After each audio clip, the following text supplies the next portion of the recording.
First Book of Moses, Bereshith, Chapter 1, First Creation by Elohim. In the former time periods, as a powerful sign of working, chief son and heir Elohim filled with choice things, behold, as a sign Shemayim, the place of the names, and behold, as a sign Aratz, the chief place of running. But observe how Aratz was unorganized and empty, and Shishak rose up from the deep waters, went up to its face, but the Ruach Elohim, as a wall of protection, moved violently upon the surface of the waters. Elohim then declared, light he will exist, and light he will exist. And Elohim gazed upon that beautiful light, and Elohim made distinctive the light from the darkness. And to the light Elohim called out the name Ya'um, and to the darkness he called out the name Leah Laha. This was the close and the dawn of the first age.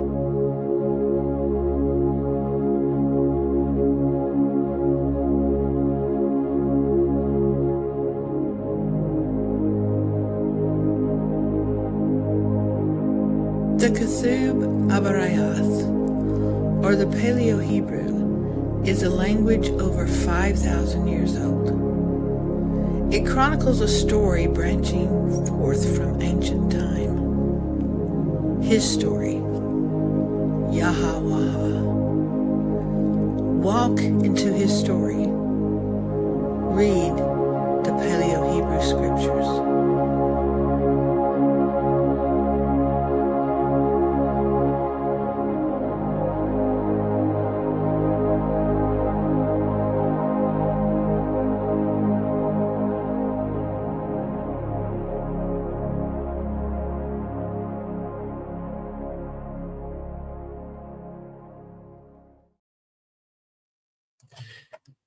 Paleo Hebrew Scriptures, or Pamela, writes this comment. This looks to be a wild Torah portion. I don't know if she meant that as a pun.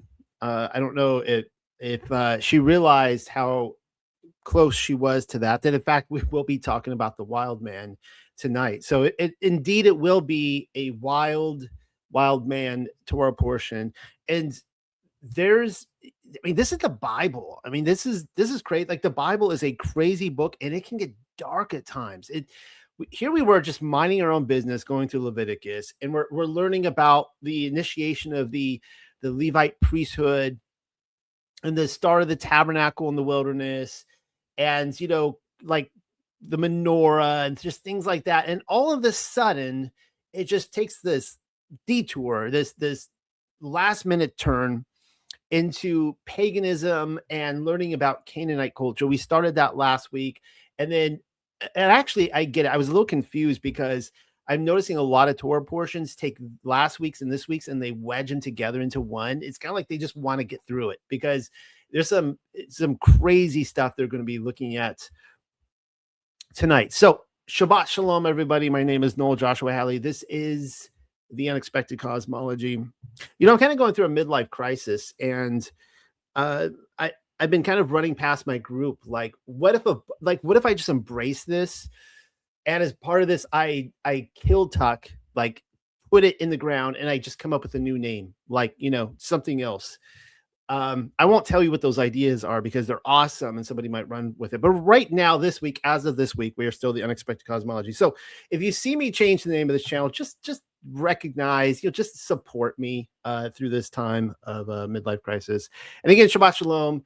For those of you out there that are like, Noel, it's dark outside, I don't see the sun rising right now. I'm not here to fight calendars, but just maybe you need to stop fight. Just embrace it. Like, you want a Shabbat, you want a Shalom, put them together. What do you got? It's Shabbat Shalom, guys. We made it through the week. We worked hard. We got here. Some of you still, I think, have your Passover season to go through. If you're one of those, late into May, there are some of you out there, including in our community, but most of us are through it. It's been what a season this has been. And I've had a lot of good news for you recently. If you recall, I gave some amazing news. I think it was how quickly this goes by. I think it was last week I announced this, that we are now, I now have, after been working this Paleo Hebrew scriptures and putting it out there and putting it out there and putting it out there, reading it from it for almost half a decade at this point, 3, 4, and maybe 5 years. I've lost count. We now have a partner, a financial supporter and partner who is coming in, and they are going to be helping cover the cost of Pamela and Rebecca for maybe the next 7 to 10 years. So this is amazing. Praise Yah that Yah has done this. And I'm just so thrilled that they are being taken care of now. So it's been like the gunshot sprint. I mean, they are off to the races. They are getting this done. And just remember me in this as well. Your old friend Noel, who is managing this project. I've committed to manage it for the next 10 years, but I'm not getting paid for it, just so you know. Like, I still need your guys' support so that we can continue doing this. I want to be here for you guys. I mean, I am committed to like the next 10 years. So I'm sorry you're stuck with me. You're stuck with me until this Paleo Hebrew scripture is finished and it's all bound together. You're all stuck with me. I don't know what else to tell you. So just remember me. And here it is right here. This looks beautiful. Oh yeah, this is the better news.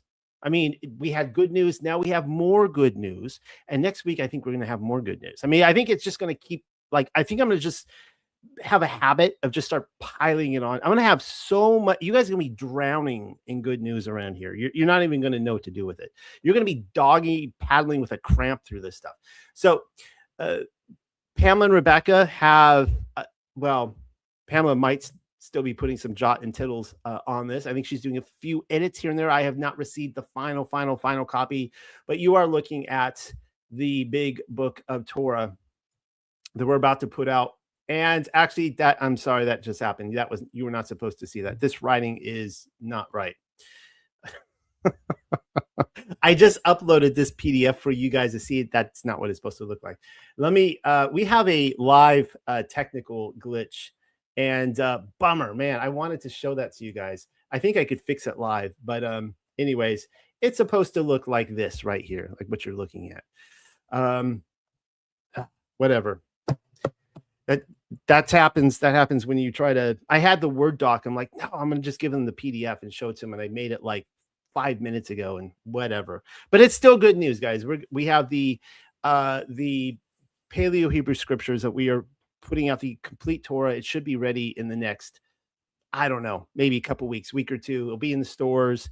It's one of the ways you can support what we're doing here and spread the good news. So, and I think that the next thing that Pamela's going to be working on, like I said, they're off to the races, is she's going to have Psalms, the complete Psalms, done here real soon. So she's done Psalms 1, 2, 3, 4. As you know, Psalms is in 5 books. She's about to put out 5, and then we're going to put it in 1 volume as well. And we're just moving along. And I'm so excited for this project. Why are you looking at pictures of Der Golem and the Batman right now? Because we're getting into such dark, sinister, shadowy, occult Canaanite territory. Last week we talked about not consuming blood. Now I took a very exoteric, very exoteric kind of your local barbecue approach to it, about saying that, the myoglobin in there, that the red stuff, that's not actually blood, right? You can order your steak or your hamburger rare and that kind of stuff. But I want to take it from a kind of a different approach and talk about vampirism, because I think that there is a lot of that going on in these chapters. So I kind of avoided that. And this is a paper that I've been working on, as you can see, since 2021, been developing it, expanding it. I want to do another big rewrite on this and make this more into a Millennial Kingdom paper, because as you know, I did the Lord of the Rings paper on the Millennial Kingdom. I did the James Bond one on the Millennial Kingdom. I did the Star Wars and the Star Trek one on the Millennial Kingdom. And I want to convert the Batman into one as well. There's actually some interesting stuff there. More than, it's one of those things when you start kind of digging into it, there's more than you realize. I on a side note, blink and you'll miss it. A golem does show up tonight. It was unexpected for me. I mean, today I was like, whoa, there he is right there. So blink and you miss it. He will show up later tonight if we get that far. But look at me, I'm dawdling. If I don't really start moving, what in the world is going on there? I've seen that statue in person, by the way. The Jewish, the baby eater, who is a Jew. Yeah, the blood libel statue. That's not what we're here to talk about tonight. I want to talk about vampires, the incubus, and one of the things I'm going to start developing in here is because I spent a lot of time talking about how the Batman is a golem, but he's actually a vampire too.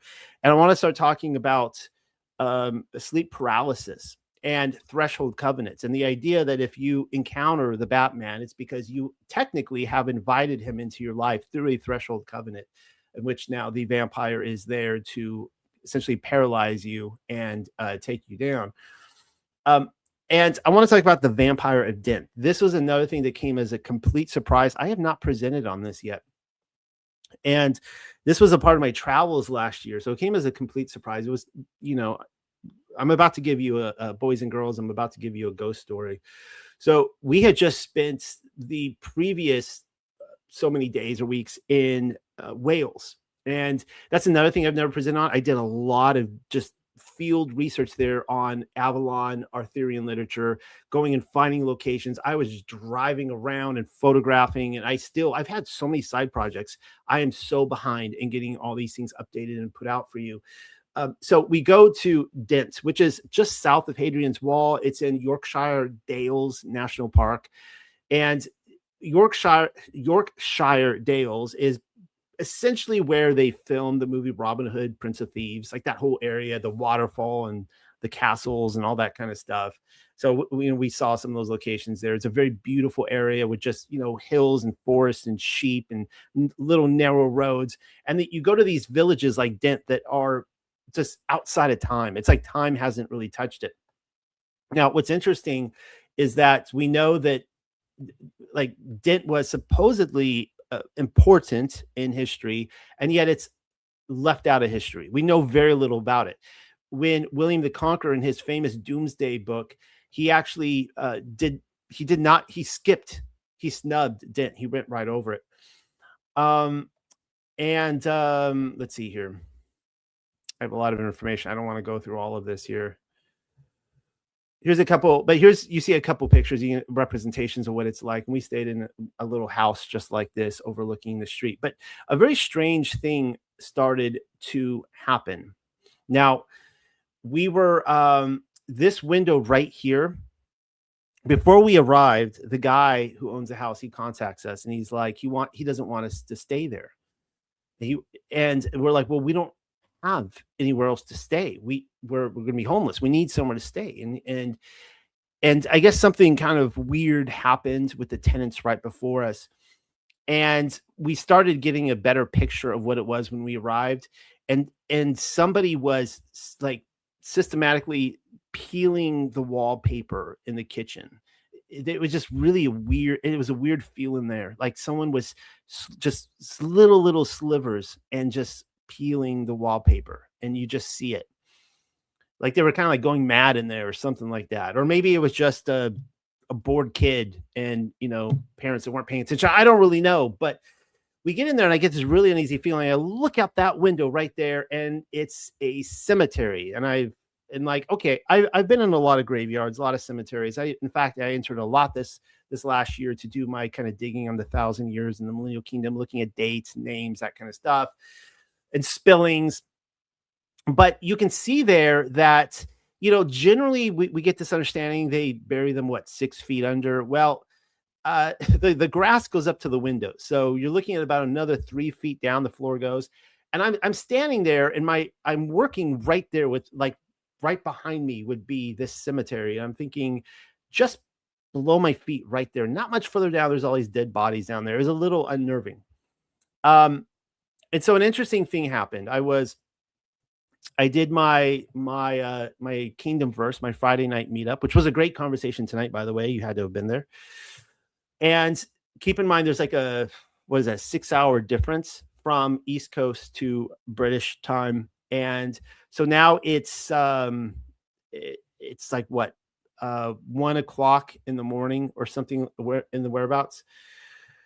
And I'm finishing up. So I had done my presentation for YouTube beforehand. Now I was switching it backwards, and then I finished this, and I had just spent about 4 hours sitting there talking about the Torah and just invoking the Torah, like not thinking much about it, just talking through the commands.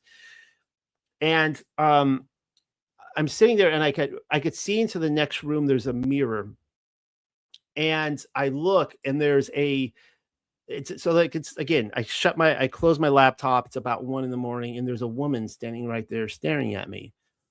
And I saw her reflection in the mirror, and so she was kind of off to an angle, and I knew exactly where she was standing in the entry room, and I wasn't afraid at all. I wanted to go talk to this woman. And she was kind of like in a what I would describe late 1700s, early 1800s dress. And I got right up to walk in there. I mean, I went pretty quickly, and then as soon as I turned the corner, she was gone, and I didn't see her anymore. It wasn't in the reflection or anything like that.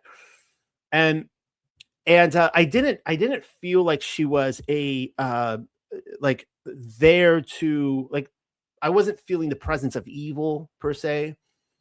But I will say that for the next 3 or 4 nights we were there, we weren't sleeping well. We felt very restless, like there's something really wrong in the house. And a lot of times in these scenarios, when these things are kind of happening to you, it's hard to always register it in the moment. Like I'm like, okay, I saw a spirit, a woman. You're putting these pieces together.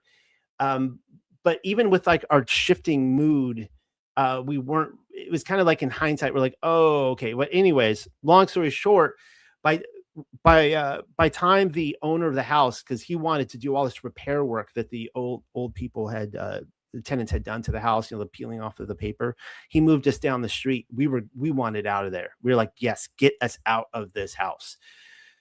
And we felt, when we went down the other house, we felt completely at peace. Nothing happened. And so I think what was happening is that I had brought in these spirits. They live by laws. They live by contracts. I really believe this. I think that they have very, very strict contracts and laws. And I was invoking this covenant in the house. I was a guest. And I think that this spirit who lived there was not happy about that. And I think she wanted us gone. Well, I haven't even got to the vampire Dent yet. So what's important is, on our way out, we realize, so you can see, if right here where the mouse is, that's the window where we were staying. Right here, we found out this is somebody named the Vampire of Dent. That right there, that is a stake that they actually drove through his heart, and you can still see it to this day. So here's his story right here. His name is George Hodgson. He lived to be 94 years old, and he died in 1715, which just so happens to be when this story begins. So, though safely buried 6 feet underground, and there's your magic number right there, rumors began to circulate about him. Or as various writers put it, George kept hanging about town like a bad smell. Villagers sat around in the pub expounding upon the frightful and unnatural things that he had done before his death. He drunk sheep's blood as a daily pick-me-up. So right there's your last week's Torah portion, no drinking of blood. And again, I kind of went over some of the reasons that would be, because there's life in the blood, right? And to add to their concerns, sources suggest that George, along with his other Hodgson relatives, had overly large teeth, and some believe them to be fangs. Now, one farmer declared that he had once blasted a black hare with his gun, and that he'd followed his bloody trail to George's house, where he peered through the window and saw George bandaging a shot wound.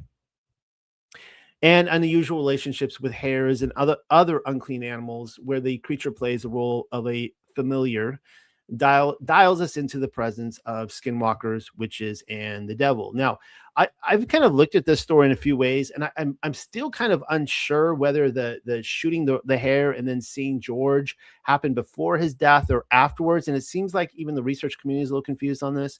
And I've seen the original quote too. So, it is what it is. I guess it can go either way. But they all decided, they all realized, oh my goodness, George is a vampire. They were all convinced and didn't. So they went and exhumed him, dug him up, and they found that he looked like he hadn't decayed at all. He looked like he had not, you can't really say aged, I guess, but decayed. And he was described at that time, a document at that time describing him, that his hair and nails had grown and the flesh was glowing pink as though the corpse were alive. Now, we know that hair and nails do grow, and I don't think they would have been ignorant of that. We have had a long history in humanity of, crypts and that kind of stuff. But whatever, they figured out that there was something very wrong with it. He was not like other corpses, and so they drove the stake through him. And that's the story of the vampire Dent. Some very interesting things that started emerging, kind of like the golem of Prague, which I hope to cover that again here soon and get more research into that. So that being said, let's go right into our Torah portions. And see, when I made this into a PDF right before I went live, it kept all the writing nice. So I don't, just drives me crazy that I did that. But the Lord's Prayer, let's start with this tonight. Our Father, set apart is your name, and your royal dominion, your pleasure, your delight, you will exist in Shamayam and in Arat. And give us our bread continually, and pardon our faults, our sins and missteps, in the same manner in which we forgive those who commit faults, sins, missteps against us. And all, do not bring us into the hands of testing, but guard us from all evil. Amen. Well, we only get 2 chapters read tonight, and that's how I prefer it. I mean, I know that there's some weeks we got to do 5 or 6 chapters, but like those just kill me because I'm just like passing verses that are so good. So let's just say we'll be passing less verses tonight. And let's get right into this. I will remind you, to all my newbies out there, that when I read the Torah, I am sitting in the seat of Moses. And this is something Yahshua said. He said, the Pharisees, whenever they sit in the seat of Moses, listen to them and do as they say. But when they're not, don't. And so anything that I give afterwards, just like the vampire Dent story and connecting it to the drinking of blood, that's all Talmudic. And by that, I mean that it is either tradition or it is my trying to understand something. And it may not be true. Like, all I can do is read to you the Torah and tell you to do what it says. There's some things the Torah tells you to do, and there's some things it says not to do. Do that or don't do that. But I can't always tell you exactly how to interpret it. And that's one of the things that each one of us has to work out on our own. And, hopefully I can give you some things to think about as we go. But, I change my opinion on things all the time. So just viewer discretion on that. And Yahuwah, the ever-living, set words in order toward Al-Mashahah to declare, set forth words toward the congregation of the sons of Yasharel, and declare toward them, you shall exist as Kudashayam, set apart ones, for I am Kudash. I am Yahuwah, your Allahaya. A man shall reverently fear his mother and his father, and you shall guard my Sabbaths. I am Yahuwah, your Allahaya. You shall not turn yourself toward the Allahayim, and shall not fashion to yourselves Allahaya cast from metal. I am Yahuwah, your Allahaya. It's interesting that Pamela translates there the Allah Yalayim. She says that literally means good for nothing ones. So you could read this, you shall not turn yourself toward the good for nothing ones. And that, I don't know if Pamela even connects that with Enoch, but that's what Enoch said about the Watchers, that they brought forth worthless mysteries. They were worthless, good for nothing mysteries. I am Yahuwah, your Allahaya. And if your slaughter be a sacrifice of shalom, delightfully, with pleasure shall you sacrifice him. On the day you slaughter it, he shall be eaten, and the day after. But if the remainder continue until the 3rd day, he shall burn it. And conditionally, if any be eaten on the third day, it is an abomination. He shall not be graciously accepted. And he that eats it shall carry his perversity, guilt, or penalty of sin, because he has profaned the Kudash Yahweh, the ever-living. And that Nephash shall be cut off in the midst of his people.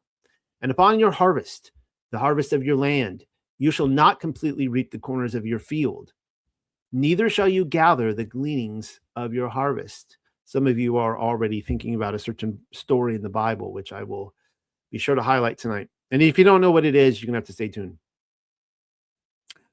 And your vineyard you shall not glean. The scattered grapes you shall not gather.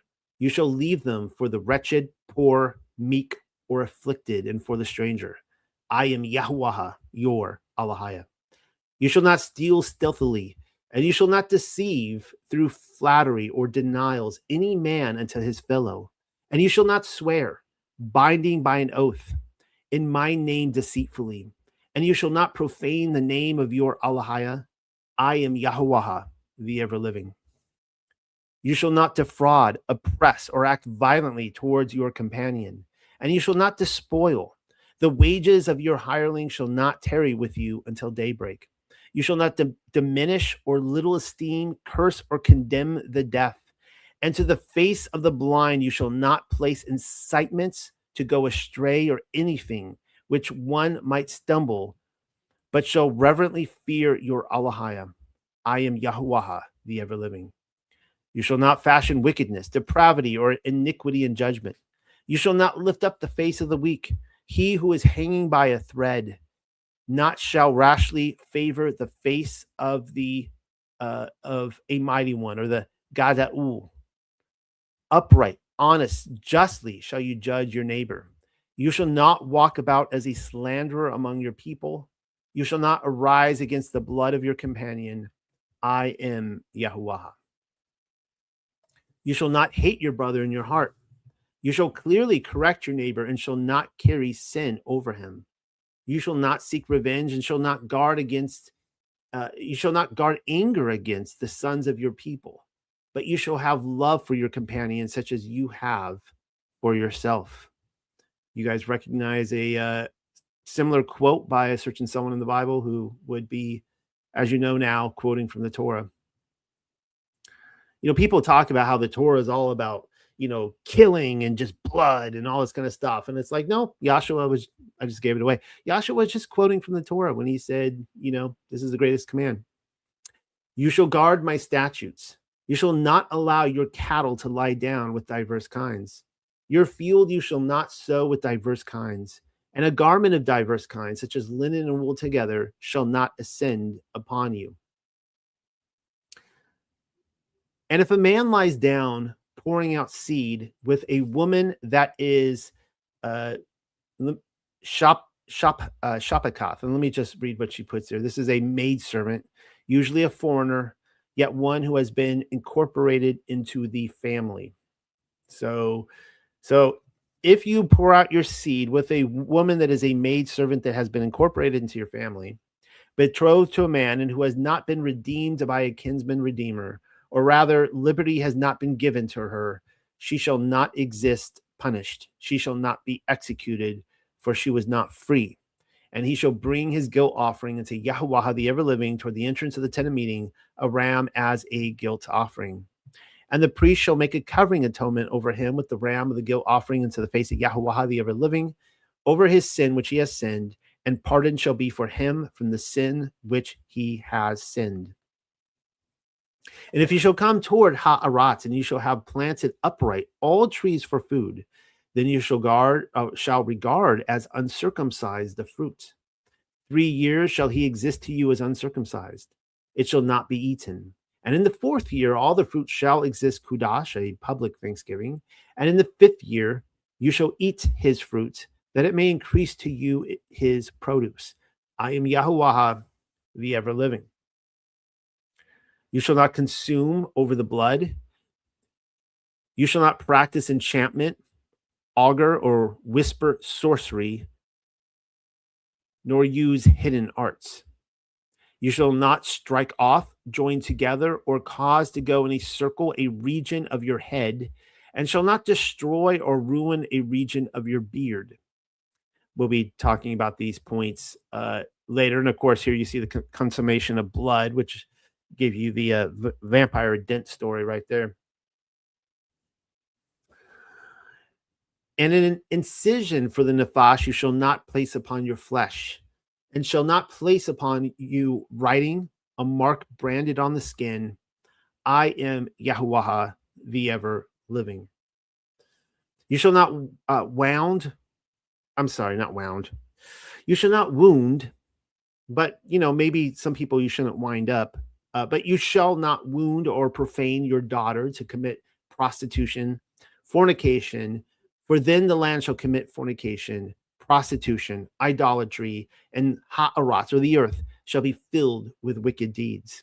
You shall guard my Sabbaths and my makudasha, set apart place.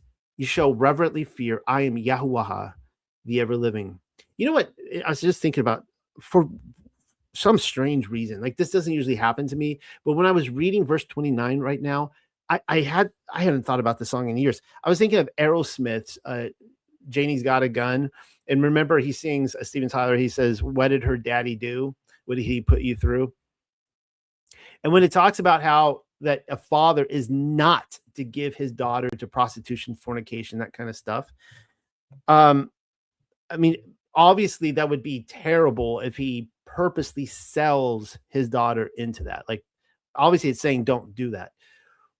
But, the fact of the matter is that I would assume, I think my assumption is a correct one, that every single woman who is in the prostitution, porn industry, stripper, whatever, has some serious, daddy issues doesn't really explain it. Like it's like scars from their dad. Their dad did something to them. What did your daddy do? And so it seems like this command isn't, if I'm reading this right, on a more, the physical would be, yeah, don't sell your daughter into slavery, duh, or like, prostitution, like that's a given. But you better not be doing anything to, a dad can make or break their daughter. Like a dad can set their daughter up for life to be a very virtuous, godly woman, or he could set her up for a major, major messed up life. There's a lot of power in dads. It's kind of scary to think about, especially since I have a daughter myself.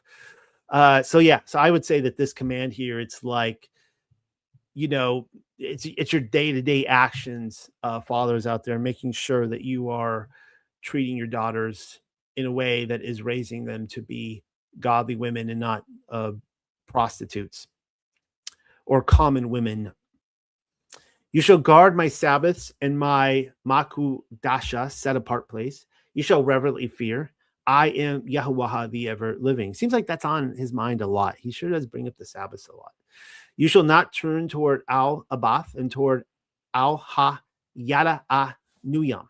Let me just read what these are right here. So these are a soothsayer or a prophet or a wizard. And specifically here, this is a soothsayer, a man or woman having a python in them, which is really interesting. Of course, we'll be talking about this side, the python spirit. That is to say, they are an empty vessel by which a soothsaying spirit speaks, much like a ventriloquist uses a puppet. And of course, the wizard also has the spirit of the python within them. It seems to me, like, as I'm going to be talking about this, it seems to me that the idea of the python spirit today is a little bit different than the idea of a python spirit back then. So I'm going to do a little bit of contrast and comparison. From before the face of a hoary hair, an old person, you shall rise up and shall honor the face of the bearded ones. And he shall inspire reverence from your Allahaya. I am Yahuwah, the ever living. And if a stranger turns aside from the way, tarrying to sojourn with you in your land, you shall not act violently, defraud, or oppress him. Like the native born, so shall be the stranger who turns aside from the way, tarrying to exist unto you. And you shall have love for him like for yourself. For you existed as strangers in the land of Mitzrayim. I am Yahuwah, the ever living. You shall not fashion iniquity or unrighteousness in judgment, in measuring length or weight or measurement of liquid. Zadak, that which is right and just, in scales and balance stones, a just and right yafa. Let's see what these words are right here. So this is a dry measure versus a liquid measure, which is a hayin. So a just and right yafa, a just and right liquid measure shall exist to you. I am Yahuwah, your Alahaya, who caused you to go forth from the land of Mitzrayim. And you shall guard my statutes and all my judgments and fashion them. I am Yahuwah, the ever living. Wow, he's sure to say his name a lot in here, doesn't he? This is like really like it's like again, remember he turns from this priestly duty and he's talking about like pagan stuff now. And man, he's like you see me in the pillar of the cloud up here, you see my glory, and I'm letting you know, like, I am Yahweh. Like, take this seriously. I'm telling you about my very character here. Do not step upon it. All right, chapter 20. After a drink of coffee. Commandments concerning idolatry. And Yahuwah the ever living set words in order toward Al-Mashahah to declare, and toward the sons of Yasharel you shall set words in order. Any man from the sons of Yasharel, or from the stranger that sojourns in Yasharel, which gives of his seed unto Malak.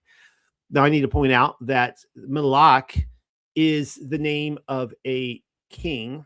And what does Pamela say that? She says the word usually translated as Moloch, a deity of the Ammonites. This word in Paleo Hebrew is Malak, which means messenger, king, or angel. Isn't that interesting? So, yeah. So other translations might say Moloch here. Dying, he shall be executed.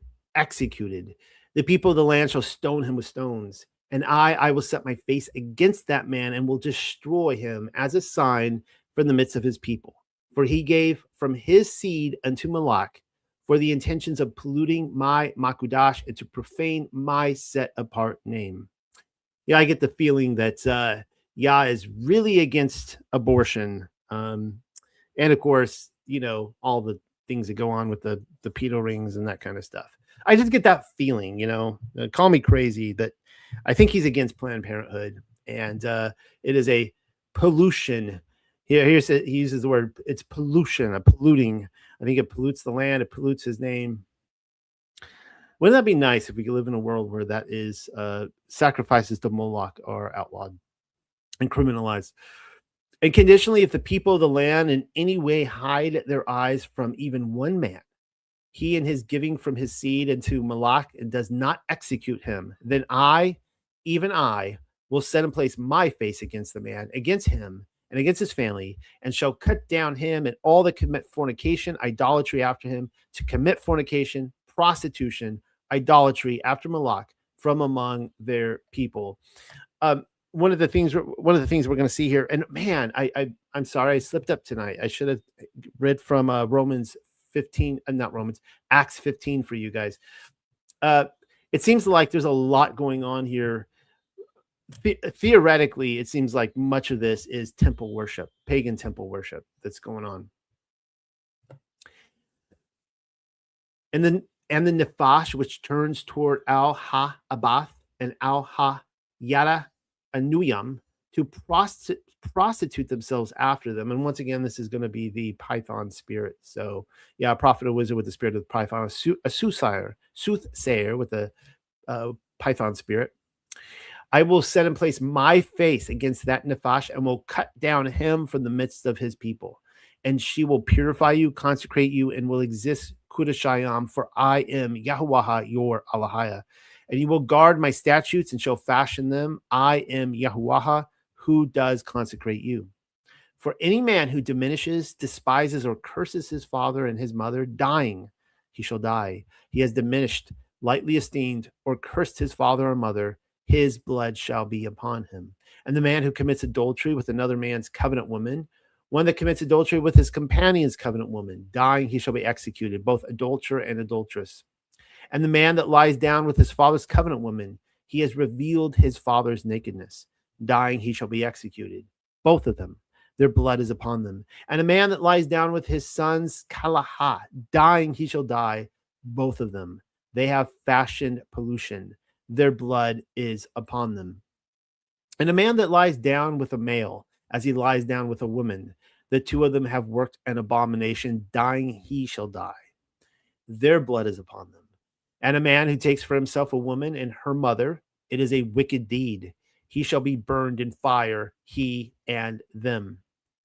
I'm just going to pause here. Now, the only thing here that I feel that really rolls over to modern society is the man with the man. But obviously, the rest of this stuff, it comes up a lot. He repeats this several times in the Torah. He goes, it's like, I know you forgot the last time that we went through this. Like, don't take your sister or your daughter or your daughter-in-law or your mommy or your aunt, like this kind of stuff, or your father's wife. It seemed like this was a problem. And, I'm just going to put this out there. This dark history of polygyny doesn't come up enough. I know the pro-polygynous people are like hating me right now, but I personally think this is if you had, again, don't hate me for this, but apparently, this was a problem in Canaan, and I think that this would be very possibly a result of that.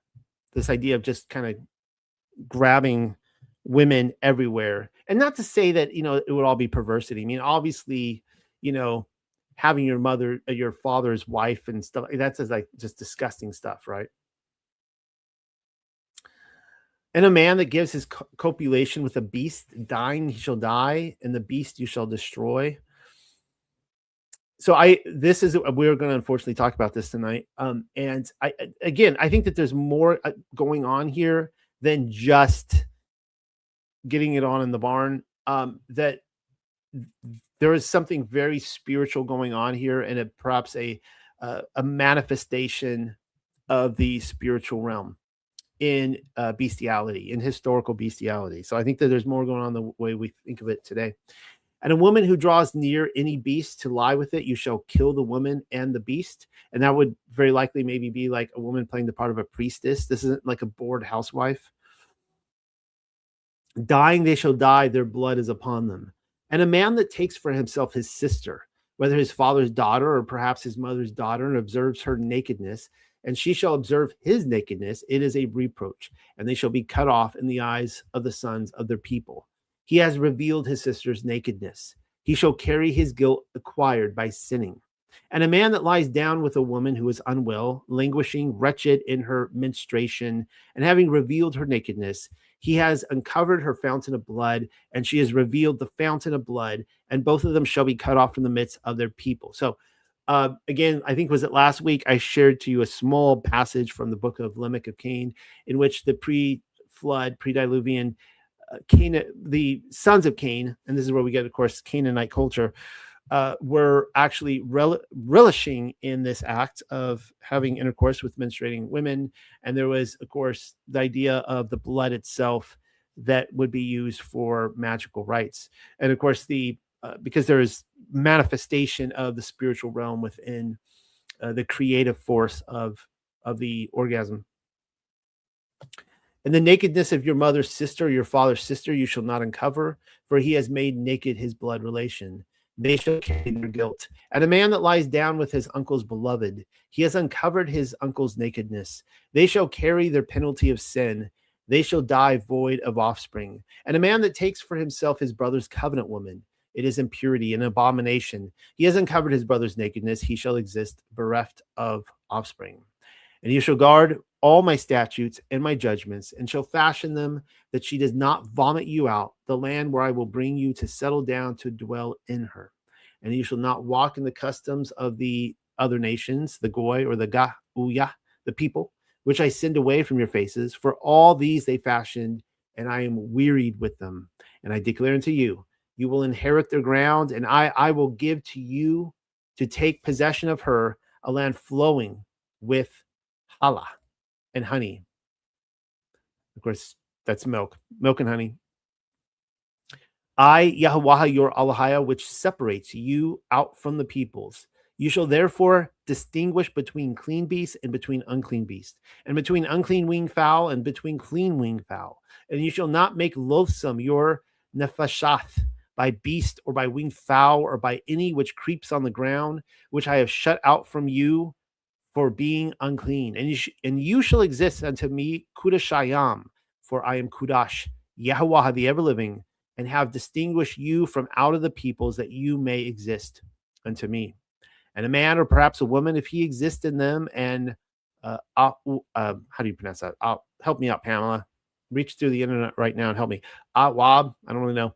Or perhaps a Yada Nuya, dying he shall die. They shall cast stones, piling them up. Their blood shall be upon them. So, okay, keep in mind here that they're about to enter Canaan, and the plan is for them just to be in the wilderness for a couple years, right? Not 40 years. They still got 38 years ahead of them, but they don't know that. They haven't transgressed yet in a way that Yah's like, that's it. You're not ready to come in yet, clearly. Like this pep talk here about going into Canaan, man, this is dark. I mean, I remember when I got the pep talk when I was getting ready to go into high school, and I'm like kind of, pretty nervous about going in, but dang, I mean, he's saying like, you're going to go in there and you're going to see some wicked stuff. I mean, you're going to be seeing like all these things we described, you're going to be seeing that happening there, in the temples, in the public places, like just extinguish this. Do not replicate this. Remove it wipe it from your very memory as you go in there, because I do not want you being like those people. He says this right here. He says that, that I have distinguished you from out of the peoples, right? So you're about to go into the peoples. Do not act like them. Exist unto me. So speaking of which, a call to holiness, Leviticus 19:1. Of course, this week's Torah portion, Kedoshim, Kedoshim means holy ones. And I was using modern Hebrew there instead of the Paleo. So the idea is to separate Canaanite culture from the holiness of Yahweh, as I just explained. So I don't need to read that again.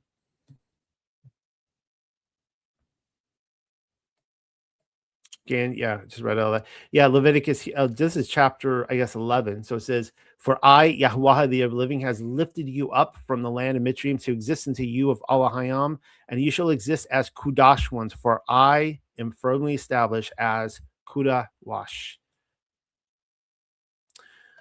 So we basically we're going to see the same language spoken about in the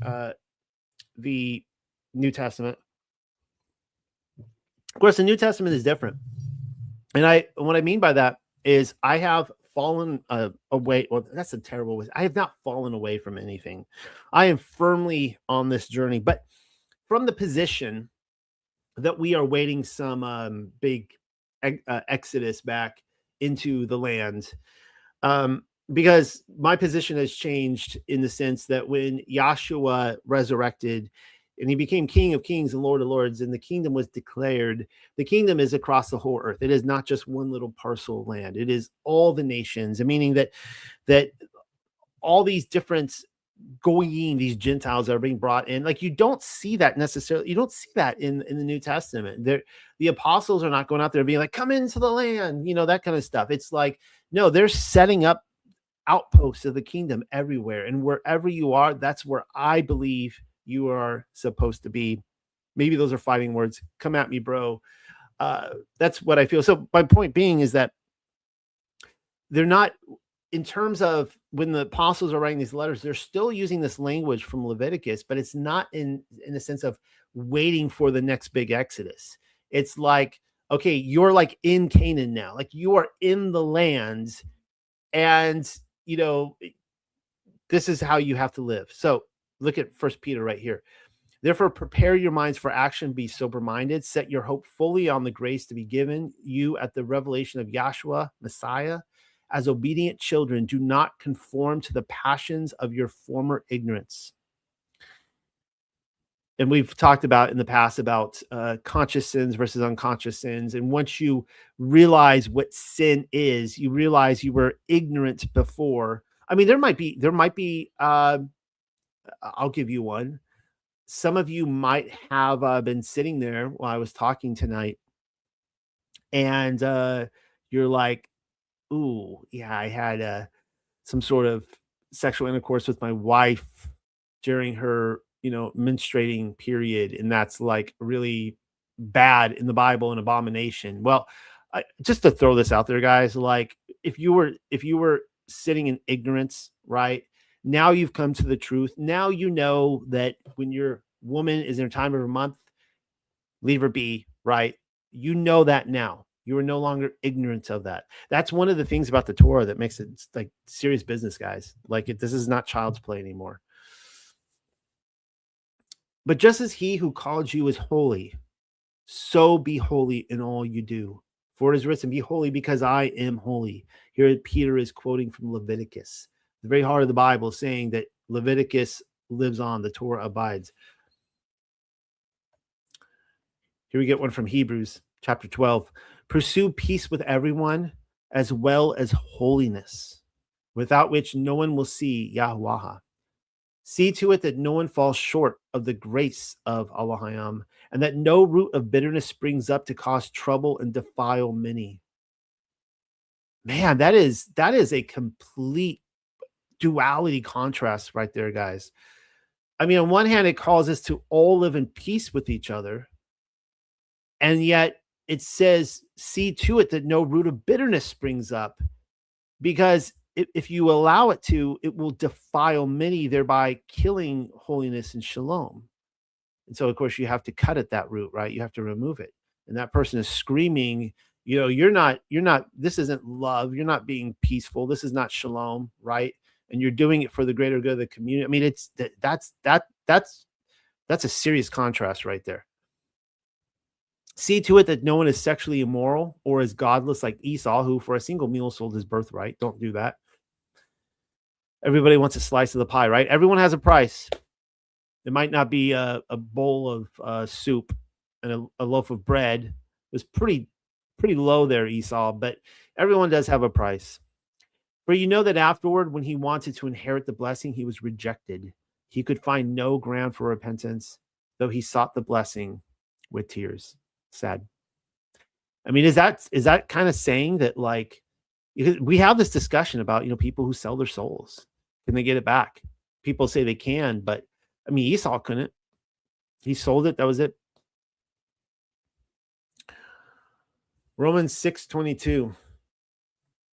I'm not trying to give anyone, false hope out, like no hope out there, right? Like Yahshua is the great physician. But now that you have been set free from sin and have become slaves of Allahayam, the benefit you reap leads to holiness, and the result is eternal life. Interesting cause and effect there. So the idea is to lead to holiness. Now that, again, this is Romans 6:22. The Protestants will say, well, Jesus is holy, so I don't have to be holy. No, sorry. You're to be led to holiness, and only through holiness comes eternal life. So that's a journey we're all on. You have no choice if you want eternal life. Romans 6:19, I'm using an example from everyday life because of your human limitations. Oh, Paul. Oh, yeah, I get it, Paul. You're so freaking brilliant. We just don't get your we don't get your logic. So you have to just talk down to us. I get it. All right. Just as you used to offer yourselves as slaves to impurity and to ever-increasing wickedness, so now offer yourselves as slaves to righteousness, leading to holiness. 2 Corinthians 7:1. Therefore, since we have these promises, dear friends, let us purify ourselves from everything that contaminates body and spirit, perfecting holiness out of reverence for Allahayam. And so again, like this is what I'm saying earlier, that Israel, before they entered the land, Yahshua's, or I'm sorry, I'm getting my names mixed up here. Yahweh, he's like, yeah, you will be holy. You will not go into the land and be defiled by it. But they're, in the sense of the way they're writing to all these Gentiles, they don't really have a choice. They're surrounded by this defilement, and they can't just rise up and take it all down. Like they can't exact Torah. Like, if there's a Planned Parenthood down the street, that's it. I guess I have to go murder everyone who's like, you can't do that, right? So you kind of see how the language changes. They're still quoting the same text, the same rules apply, but the scenario has changed for sure. All right. I think you guys get a point. Oh, I like First Peter. Let's read from First Peter again. But you are a chosen people, a royal priesthood, a holy nation, a people for Allah's own possession. And that's quoting from Exodus and Leviticus, to proclaim the virtues of him who called you out of darkness into his marvelous light. Once you were not a people, but now you are the people of Allah. Once you had not received mercy, but now you have received mercy. 1 Peter 2:9. Okay. So why are we looking at the Tower of Babel? Well, I'm going to contrast this tonight with the name Yahuwah, which appears how many times? In chapter 19 alone, I am Yahuwah is used 16 times. You shall exist as Kudashayam. You shall be holy, a holy nation, a holy people, set apart ones, for I am holy, Kudash. I am Yahuwah, your Allahaya. A man shall reverently fear his mother and his father, and you shall guard my Sabbaths. I am Yahuwah, your Allahaya. You get the point. I don't need to read the whole chapter again. 19 times. Pretty important. And holiness comes up a lot. So the idea here is that we are to make a name for Yahuwah. We are to be representatives of him and not make names for ourselves, which is the sin of the Tower of Babel. And we see this right here when they are, the people are receiving their inheritance, the table of nations, and they're spreading out all over the world, according to Ham, Japheth, Shem. And some of them decide along the road, they're kind of camped out around the fire, and they're kind of a little bitter at this. And they basically come up with this plan. Let us build for ourselves a city with a tower that reaches to the heavens.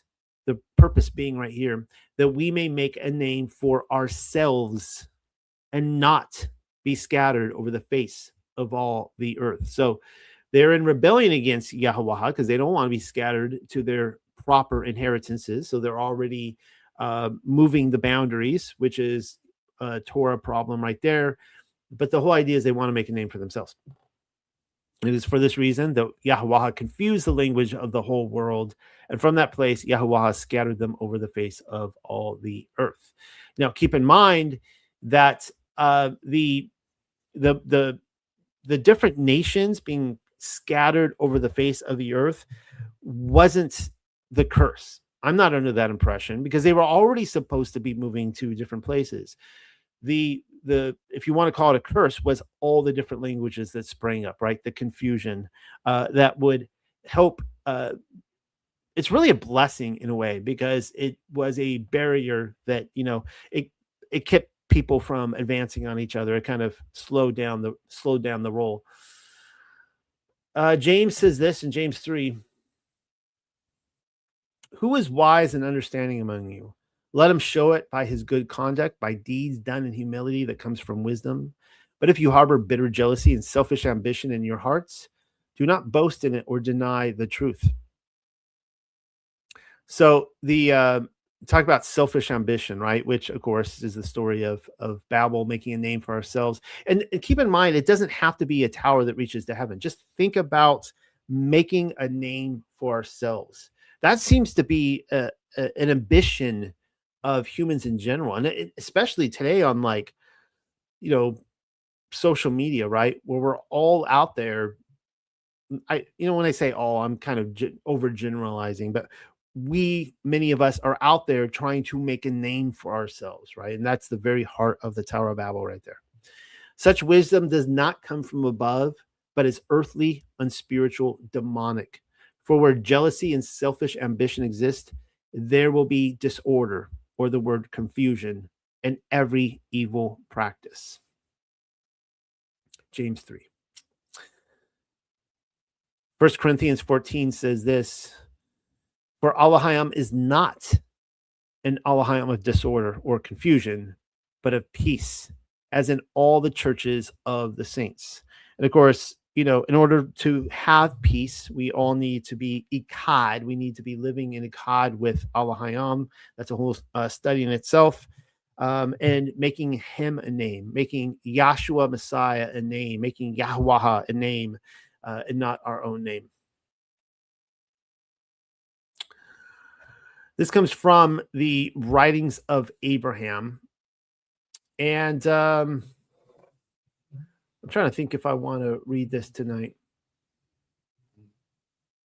I do. I'm just going to read this one line because I love it so much. But the whole idea here is that when Abraham is going and smashing these idols, especially of his father, the idea is he's trying to unite all the peoples of Babylon to Yahweh, to glorify him and to pull them out of this paradigm of themselves.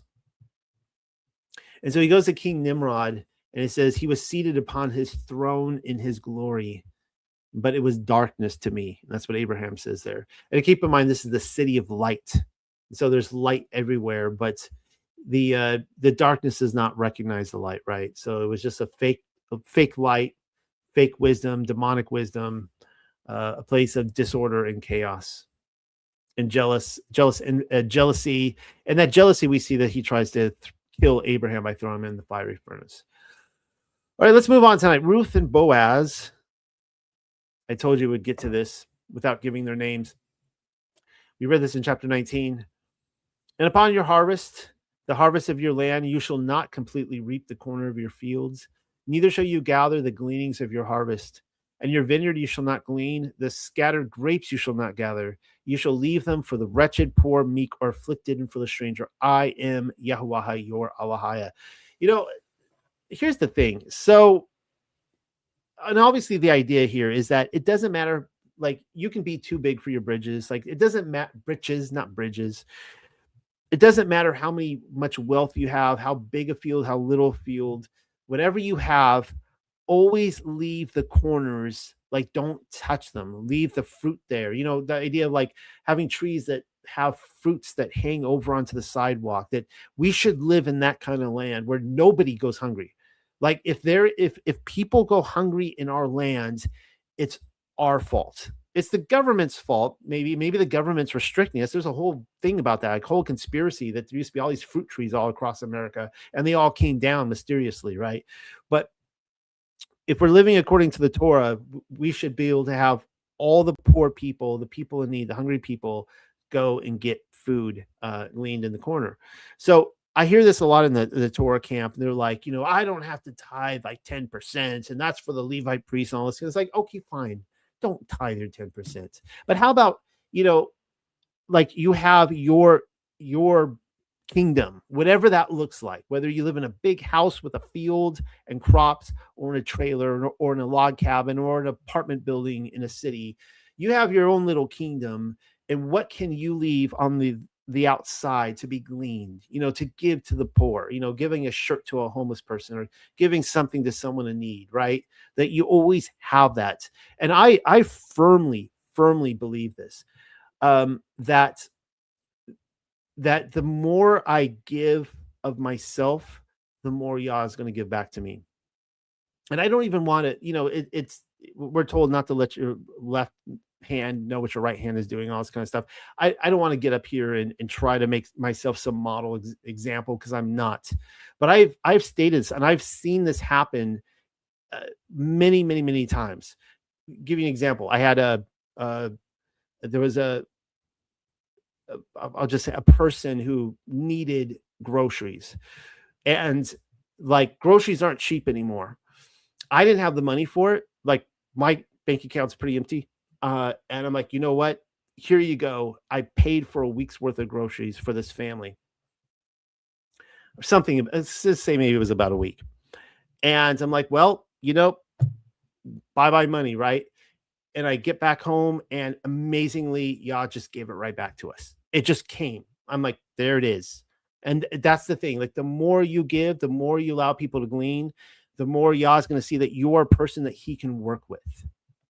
He doesn't want to work with, stingy people. He wants to work with giving people. And he's like, fine, you look at how much you give away. I'm going to give you a lot more, because then I can entrust you to give more of that to expand my kingdom. But anyways, let's read this story really quickly. This is from Ruth chapter 2. Naomi had a relative on her husband's side, a prominent and wealthy member of Elimelech's clan, whose name was Boaz. Ruth, the woman from Moab, said to Naomi, "Let me go into the field and glean ears of grain behind anyone who will allow me to." You almost get this feeling right there that there was okay, I have seen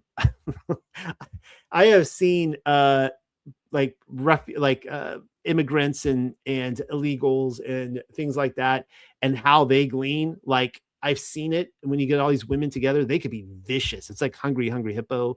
So you get this idea that Ruth might not be the most aggressive woman.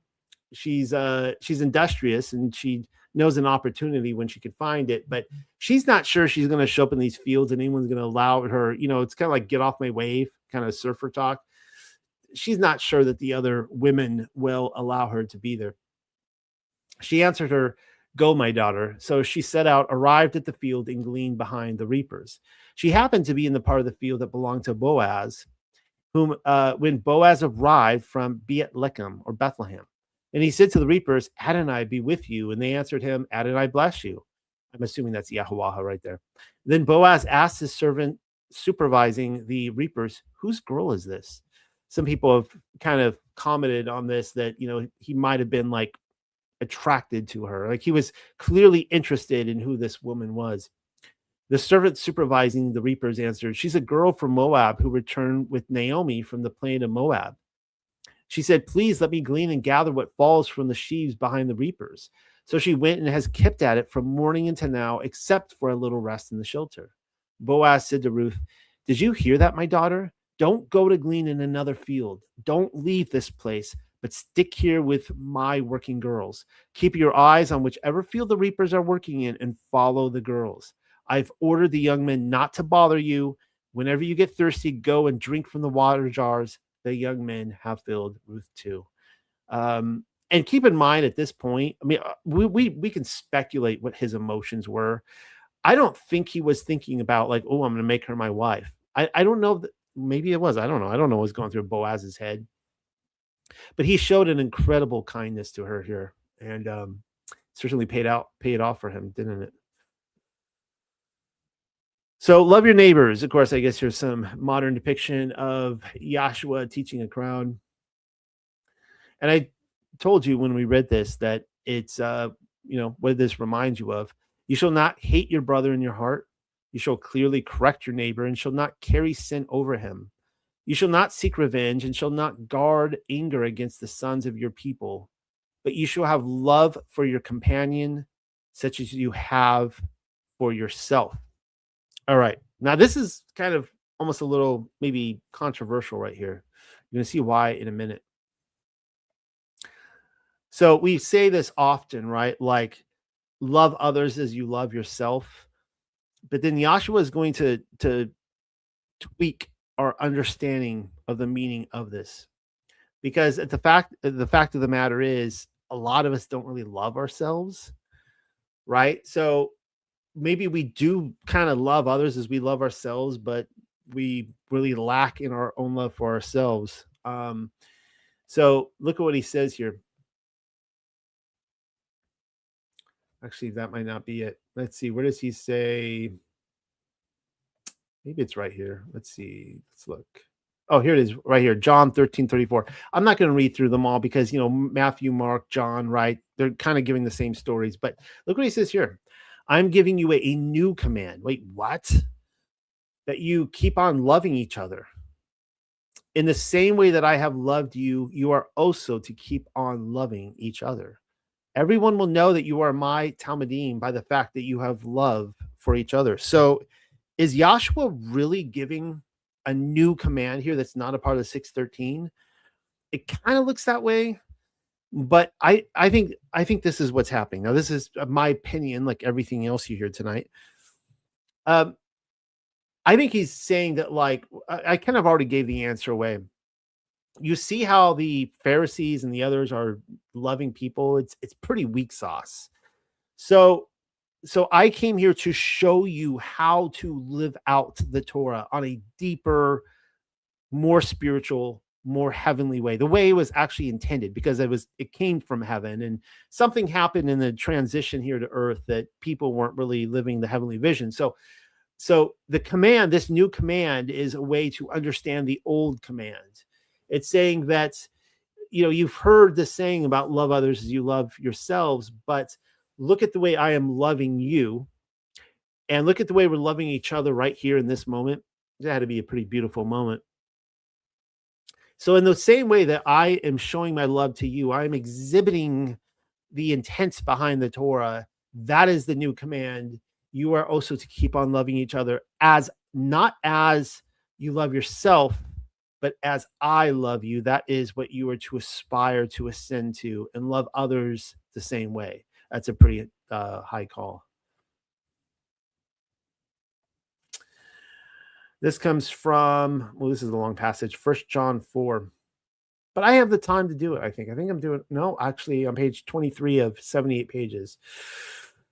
Oh, dear. Well, this kind of goes into this will lead us into the Python spirits. Dear friends, don't trust every spirit. On the contrary, test the spirits to see whether they are from God, because many false prophets have gone out into the world. Now, this is really interesting, because my worldview on this has radically shifted as well. I mean, on a lot of these things.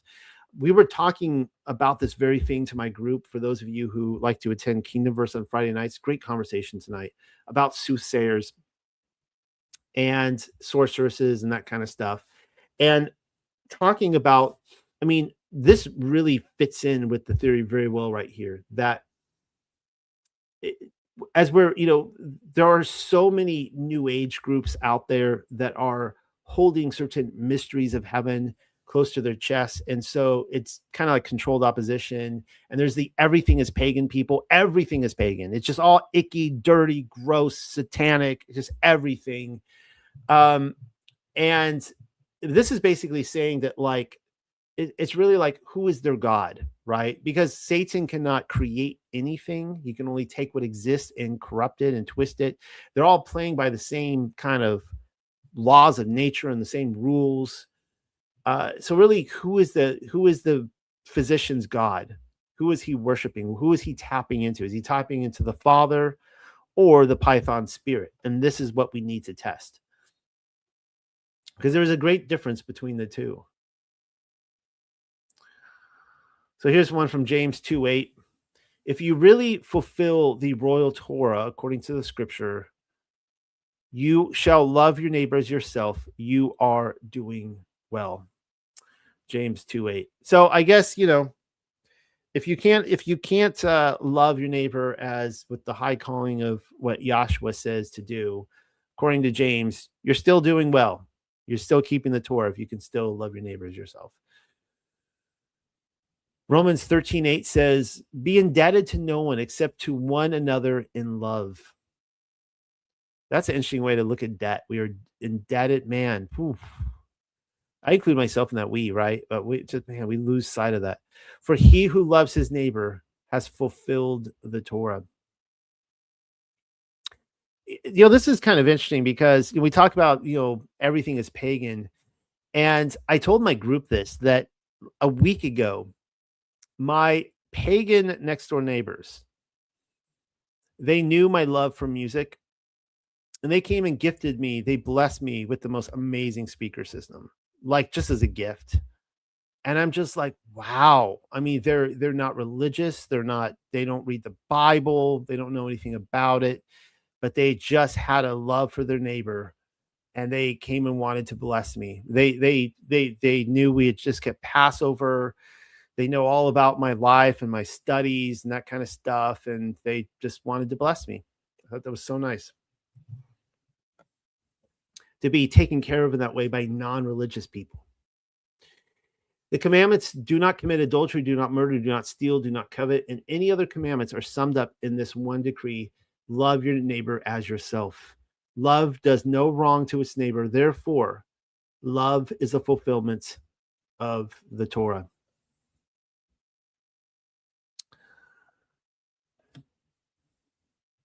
I mean, what does that mean to you? We've been having this discussion in the lived religion, and this comes up a lot. Like, we are to obey his Torah, but at the end of the day, Yahuwah is just like, I just want you to conform to my character. Like, it's not that hard, guys. Just love each other, right?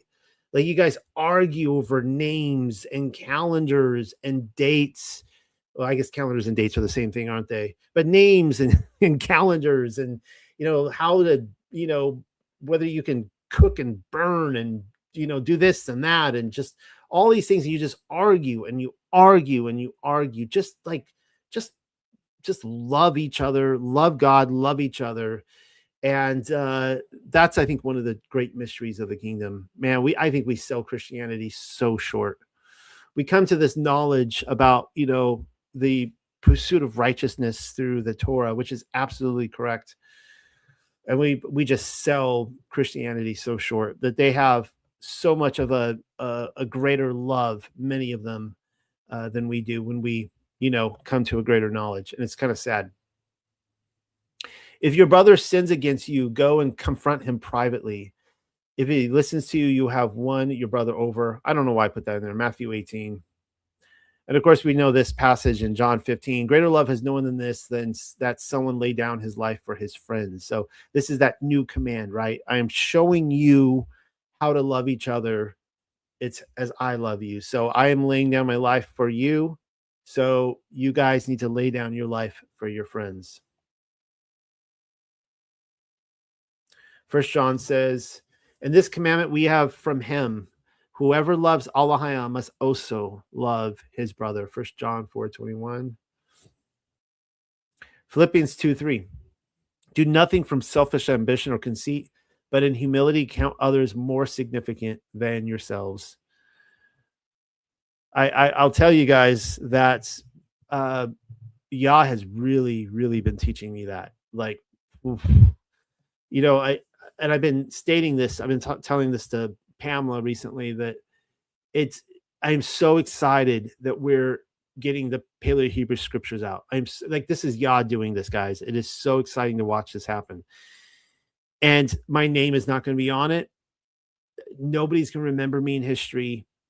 I'm just going to be maybe a footnote, if that. I mean, maybe someday I'll get a wiki page. I don't even have that right now. Nobody's going to remember me. But it is like Yah is working through me in a way that it is so just incredible, seeing, like, lifting Pamela up on this process and cheering her on and helping her through this so that she can be a success, and that the Spirit can work through her, and you see what I'm saying? It's really interesting, because to be honest, I spent a lot of my life doing artwork and, writing and things like that, and attaching my name to it. And Yah's like, look, man, I want you to serve me, but, your name's not going to be attached to this. So Philippians 2:3, it's good. As you can see, I have a lot of verses here. I'm just going to skim through these. Okay, because we have so much to cover tonight. So on my website, this is a picture of what the website used to look like. It doesn't look like this anymore. We have the 613, and this is a program that my wife designed from scratch, and it's something you could toy around with. I don't have a link to it right now, so I can't show you live. Bummer. But what you can do is you can go, you can see how the 10 commandments, you got the 5 and the 5. They're divided by love your God and love others there on the left and the right. And you can click on each one of those, and you're going to see all 613 commands pop up. And it's fun to play around with it and see how, the 3rd, 2nd, 4th, 5th, 7th, 9th, 10th command, how all the different commands fall under them. So I'm going to give you some examples here. But what I want to show you specifically is how many of these happen to fall in the book of Leviticus. So number 2, no graven images. We see that in Leviticus 19. We read that tonight. Leviticus 18. We read that last week. Leviticus 19. Do not seek after mediums. Don't sacrifice children. Do not seek after familiar spirits. Leviticus. Do not make false gods carved out of stone. Leviticus 26. We'll get there in a couple of weeks. You can just see all the highlighted here. We go on to keep Yahweh's name holy. We have 3 instances here in Leviticus. Do not eat the fruits of young fruit trees for the first 3 years of growth. We read that tonight. So that falls under the 3rd command. Do not plant a field with 2 kinds of seeds. Leviticus 19. We read that tonight. And again, do not crossbreed different species of animals. Why are we putting this under the 3rd command? Because he says, I am Yahuwah. I am holy. You need to be holy, right? This is how we keep his name holy, by keeping these things right here. So if everyone wonders how in the world do all of these are, like I just thought I just had to keep the 10 commandments. That is true. But the 613 all fall under one of the 10. Honor your father and mother. You can see all these right here. Again, man, amazingly, we just read this tonight. Chapter 19. Do not break an oath or vow made in the name of Yahuwah. Do not deal falsely with anyone. Leviticus 19. Do not vow falsely regarding another man's property. Do not endanger anyone's life. Do not, well, wait a second. These cannot all be 19. I think I might have, well, whatever. Do not bear hatred for anyone. That's Leviticus 19:17. I know that for sure. Yeah, do not go about slandering anyone. That's Leviticus 19:16. We read that tonight. I guess they all are in that chapter. Do not share in another's guilt by not correcting sin. Leviticus 19:17. Do not seek revenge against your fellow man. Do not bear a grudge against your fellow man. Do not allow your daughter to play the harlot, allowing her to commit fornication. Leviticus 19:29. So yeah, we cover all those tonight. Thou shalt not kill. We see that in Leviticus 19:14. Leviticus 19:14. Do not curse the deaf. Stealing. There's a bunch there. False witness. There's a bunch there. Coveting. Okay. I haven't gone. Oh, man. I'm just wondering if I did some sort of auto correction there, but the ones I read, those were all correct. We covered those all tonight. So anyways, a lot there. All right, let's go ahead and talk about the Oracle of Delphi. Hope you guys are hanging in there tonight. And the Python spirit. Now, this is kind of interesting because this is supposedly where the oracle was at Delphi. And quoting from Wikipedia, Python was the serpent, sometimes represented as a medieval-style dragon. I'll be covering that. Living at the center of the earth, believed by the ancient Greeks to be at Delphi. So who slayed the dragon? It was St. George. Also, who is, throwing the serpent back down into the earth. It's Saint Michael, and those are all over medieval artwork. And I'll be showing you texts as well about dragons. But so the way this happened is that this Pytho, he was inhabiting this place at Delphi. This is an Aximundi. We went over this last week. It is one of the belly button centers of the earth. But the difference here is that this isn't connected to heaven, it connects to the underworld. And from here, this python ruled. And apparently Apollo came and he slew the python and he made his home there.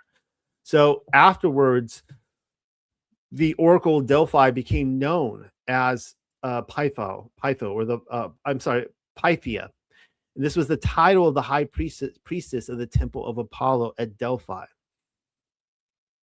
So her title was sometimes historically glossed in English as Pythoness. So she was known for her prophecies in which she would utter under divine possession. So this Python spirit. Now they say Apollo. All right. So this is where, I think this is the Python spirit here. I do. Apparently Apollo killed it, but I'll let you guys decide on that. And when she would, she said many true things, right? And this is the thing that a false prophet isn't necessarily someone who says something falsely. They could say a lot of things correct, but are they leading you to righteousness or not? Are they one of the worthless ones? Are they one of the ones leading you to worthless mysteries? She said a lot of things correct. I mean, she was the one that claimed that Socrates was like the wisest on the earth or something like that. And of course, Socrates then had his whole career after the Oracle of Delphi told him that. These different succession of these oracles, I'm sure there were better ones and worse ones, but there were many, many good ones that would give their wisdom and lead kings and senators and politicians and great people. They had to be translated through the priests who were there, because she would utter a babbling, a tongue babbling. And this is where it comes into the Corinthian church as well, through the Eleusinian mysteries, and they love the tongue babbling. And this comes not from biblical tradition, but from the Greek tradition over here. One of the reasons I personally think that you see the Python spirit a lot in the charismatic church. I mean, that's just a reality. And I'm not knocking tongue babbling, tongue speak, even though I've never done it myself, nor do I care to. Here's a bunch of different authors to talk about the Oracle of Delphi: Aristotle, Clement of Alexandria, Diodorus. You can read some of these for yourself: Julian, Justin, Levi, Lucan, Nepos, Ovid, Plato, Sophocles, Strabo, Plutarch. I'm sorry for mispronouncing his name. A lot of different dudes here. They all testify to her. There's a lot of writings on her. But then we get into the Bible and we find an actual Python spirit talked about in the New Testament. So we got the two pillars here in Leviticus, keep away from the Python spirit. And we see this with Paul and the Python. So let's read the story. Once when we were going to the place where the minion gathered, we were met by a slave girl who had in her a snake spirit that enabled her to predict the future. She earned a lot of money for her owners by telling fortunes. This girl followed behind Shaul and the rest of us and kept screaming, "These men are servants of God Ha-Ilion. They're telling you how to be saved." That's kind of interesting, isn't it? She kept this up day after day until Shaul, greatly disturbed, turned and said to the spirit, "In the name of Yahshua Messiah, I order you to come out of her." And the spirit did come out at that very moment. You know, this isn't going to end well for Paul, right? I mean, all things come together for Yah's glory, but you know how this goes, right? Like he puts the idle people out of business, and then they, run them out of town, try to stone them, whatever, throw them in prison. But when her owners saw that what had come out was any further prospect of profit for them, they seized Shaul and Sila and dragged them to the market square to face the authorities. Bringing them to the judges, they said, "These men are causing a lot of trouble in our city since they are the Jews." Those Jews always causing trouble in the city. How I had a joke there. I won't say it. What they are doing is advocating customs that are against the law for us to accept or practice, since we are Romans. The mob joined in the attack against them, and the judges tore their clothes off them and ordered them that they be flogged. Okay, so they're thrown in prison. Earthquake happens. The gates bust open. They decide not to run. The guards come and, find them still sitting there. And then a lot of people are baptized, saved, and so on and so forth. And that is Acts 16.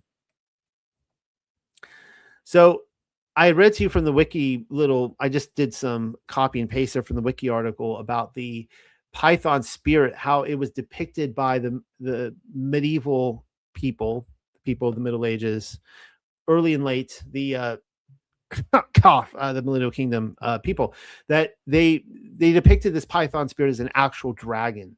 So just remember this now when we're looking at all this. I've pointed this out so many times that the dragon artwork is actually very esoteric. I really pulled away from this position that there might have been physical dragons, but if there were physical dragons, they were probably spiritual manifestations, just like Sasquatch. So here's one here. This comes from the Acts of Andrew, which is probably like 2nd, 3rd century. So it's not Middle Ages yet, but look at how they describe it. After this, a youth who followed the apostle sent for his mother to meet Andrew. She came, and after being instructed, begged him to come to their house, which was devastated by a great serpent. As Andrew approached, it hissed loudly, and with raised head came to meet him. It was 50 cubits long. Everyone fell down in fear. This is a big boy. And Andrew said, hide thy head, foul one, which thou did raise in the beginning for the hurt of mankind, and obey the servants of Allahim and die. So here we have like this big dinosaur. I mean, this huge, right? The size of a house or whatever. Stomp on people and kill them and eat them and all that kind of stuff. And he's saying that this serpent is related to, or goes back to, the serpent in Eden, right? The serpent roared and coiled about a great oak nearby and vomited poison and blood and died. Andrew went to the woman's farm where a child killed by the serpent lay dead. And he said to his parents, our God, who would have you saved, hath sent me here that you may believe on him. Go and see the slayer slain. Anyways, happy ending to the story. We see another here this is the Acts of Thomas 31 through 33. And when he sees this huge reptile, serpent, dragon creature, this is how the reptile replies. I am a reptile of the reptile nature, and nauseous son of the nauseous father, of him that hurt and smote the four brethren which stood upright. I am son to him that sits on a throne over all the earth, that receives back his own from them that borrow. I am son to him that girds about the sphere. I am kin to him that is outside the ocean, whose tail is set in his own mouth. That's kind of interesting, isn't it? A little Ouroboros action there. I am he that entered through the barrier into paradise and spoke with Eve the things which my father bade me speak unto her. I am he that kindled and inflamed Cain to kill his own brother. And on mine account did thorns and thistles grow up in the earth. I am he that cast down the angels from above and bound them in lust after women, that children born of earth might come of them, and I might work my will in them. And it says here, I am he that inhabits and holds the deep of Tartarus. So right here, this Python spirit, I mean, this is the big guy, right? I mean, it seems like he's like Azazel, Satan in the flesh, basically. But you can see here that he inhabits and holds the deep of Tartarus. So, which is where, of course, the Watchers went to be punished. And the Python spirit is attributed as being God of that realm as well. Here's another account, and this comes from the Acts of Thomas 43 through 44.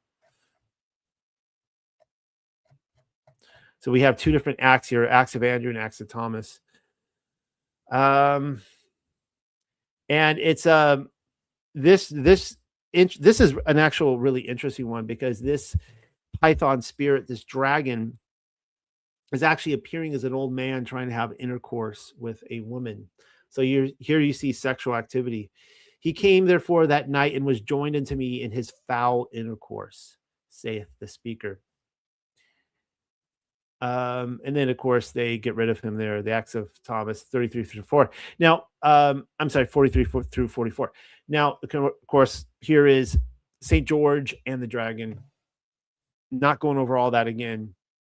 But when I gave this, I have like 100-page paper on St. George in the Millennial Kingdom and showing why he's connected to Elijah.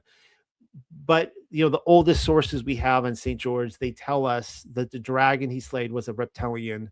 It was a Python spirit within we'll call him the Antichrist for all purposes, that he actually slayed the actual man, the king of the earth, and that in doing so, he slayed the dragon. So what is the Python spirit? Let's see if I can pull this up here. Let's see if this link works. This article goes to Jennifer Leclerc Ministries. I haven't really looked much into her ministries. Can't tell you much about her. Probably very charismatic. And nevertheless, I just want to read you what she writes about, and then you guys can make up your own mind. And the way she describes it is a little bit different. There's some similarities, but a little bit different than the way we see the ancient Python spirit. I didn't realize how strong is the spirit of Python's chokehold on my region until I started to personally experience the effects of its presence. One of the only named spirits in the Bible, the Python spirit, is a coiling spirit that works to squeeze out the breath of life, the Holy Spirit, and cut off your lifeline to God, prayer. To accomplish its deadly agenda, this spirit will remind you of wounds from your past, surround you with ungodly influences that tempt you to compromise the word of God, or just barrage you with circumstances that knock the wind out of you. Symptoms of a python attack may include weariness, a loss of passion to worship and pray, feeling pressured, overwhelmed, helpless, and even hopeless. The severity of those symptoms depend on how long this enemy has been coiling itself around you and how much pressure it has applied. So then she goes into an example there of Paul, which we already covered. So attacking your prayer life. Python. So by the way, I kind of don't agree. I'm not saying that there are not spirits out there that do this very thing. I mean, if you are finding that you have a lack of desire for prayer life, you find yourself slipping into sin, these kind of things, that is a grave concern. And there are undoubtedly spiritual presence, playing into this aside from your own desire. But I'm not sure that this is the same Python spirit we saw, especially since this woman, she was a soothsayer who was actually proclaiming the truth, ironically enough. It wasn't like she was not proclaiming who Yahuwah was, because that's what some of these modern charismatics say, that you don't proclaim him as much, but that's not what the girl was doing. And it wasn't what the Oracle Delphi, the Oracle Delphi was a very disciplined woman, I assume, with a lot of earthly or demonic wisdom. So the Python can attack anyone. You don't have to be in sin to find Python trying to slide under your door. I don't know if I agree with that, because we do have threshold covenants, and they can't, like, I'm not going to scare anyone with the boogeyman here, the big bad wolf. Like, you have to make a covenant with these spirits in your sin, your transgression. There's a way you invite them into your life. You're not sitting in your house living a righteous life and they're sliding under. That's not how the angel of death works. Paul was a man of prayer. The Bible says he spoke in tongues more than anybody else in the Corinth church. So this is a really charismatic person here, and probably more than anybody else in the early church. Despite Paul's, I don't know if I agree with that either. Well, whatever. That's just a moot point. Despite Paul's relationship with Christ and a strong prayer life, he still had to wrestle against principalities and powers and rulers of the darkness of this age and spiritual hosts of wickedness in heavenly places. Paul had to wrestle against Python, and so may we. I don't see any indication that he wrestled against a Python. He went straight up to that girl and he's like, be gone. He got sick of that Python spirit. He's like, be gone. And it was gone, right? So, okay, you know what? I read enough in this article. That was a fun activity. I didn't think I'd tire of it so quickly. But so let me just go over some bullet points here. According to the modern idea of the Python spirit, a Python spirit is a concept in spiritual warfare originating from Acts 16:16. Actually, that's not where it originates. Sorry, false information. It goes back to Leviticus, but whatever. Referring to a spirit of divination that functions like a python snake, slowly constricting, suffocating, and draining the spiritual life, energy, and prayer life of a believer. I mean, I agree. That's what a python does, right? In that kind of idea. It is believed to cause fatigue, depression, and apathy. So the method of attack.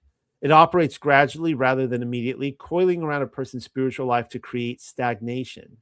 Signs of influence includes extreme weariness, losing desire for God, feeling choked in prayer, and a sense of oppression, of heaviness.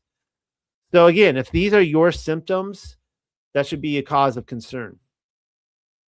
Whether or not it's a, python or anaconda doing this. Spiritual purpose. According to, and this force attempts to cut off a believer's connection to God in prayer and stifle the breath of the Holy Spirit. So the origin, they say, the term is derived from Greek mythology and is used in the New Testament to describe a slave girl with a spirit of divination. Well, isn't that interesting? Because it does not originate with Greek mythology. It can be found in our Bible. And before they like the earliest stories, I believe, are like the 8th century BC. So I think Moses kind of predates that a little bit.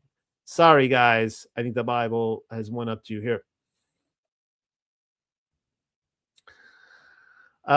Anyways, so there's that. So if these conditions are happening to you, seek your local physician, Yahshua Messiah. uh Figure out what kind of red pill subscription he can give to you, or really, your subscription is get back in prayer and read the Bible and stay loyal even when you don't feel like it. That is what I suggest to you. Because if you stay loyal, because it's the people who fall away when they're not staying loyal and they never come back. But if you stay loyal even if you don't feel like it, it'll come back to you. So for those of you out there saying, no, you shouldn't be, don't be robot. It's like, no, it's sometimes you kind of have to. Okay. Sometimes you do. I mean, it would have been nice if Eve and Adam were a little robotic there in that moment. They're like, you know what? I'm really not feeling this right now. I'm sure Yah will be okay with it because he really doesn't want hypocrites, right? He only wants us to feel it. That didn't go so well for them. Had they been faithful, even though they didn't feel like it, it would have been a very different story, right? So just a reminder for everyone out there. All right, let's talk about mixing seed. This guy looks like he's up to no good. I think this guy is mixing seed right here. He doesn't look like he has good intentions. So this comes from 1919. You shall guard my statutes. You shall not allow your cattle to lie down with diverse kinds. Your fields you shall not sow with diverse kinds. And a garment of diverse seeds, such as linen and wool together, shall not ascend upon you. This is one of the discussions we were having because I was asking about this. And it says, you shall not allow your cattle to lie down with diverse kinds. And I was talking about horses and donkeys who, when they get a little frisky in the barn, we get little baby mules. And is a mule a result of the mixing? Well, it's interesting that we see in 1 Kings, I think chapter 1, it's either chapter 1 or up to chapter 3 in there, we see David with a mule. So apparently David did not think it was an abomination to have a mule. So, there you go right there. The only mixed tree in the garden. Oh, this is really interesting right here. So no mixing of seeds and fruit, right? Well, here's an interesting application. Genesis 2:16 through 17. I bet you never noticed this before, unless you've been through my Torah portions in the past.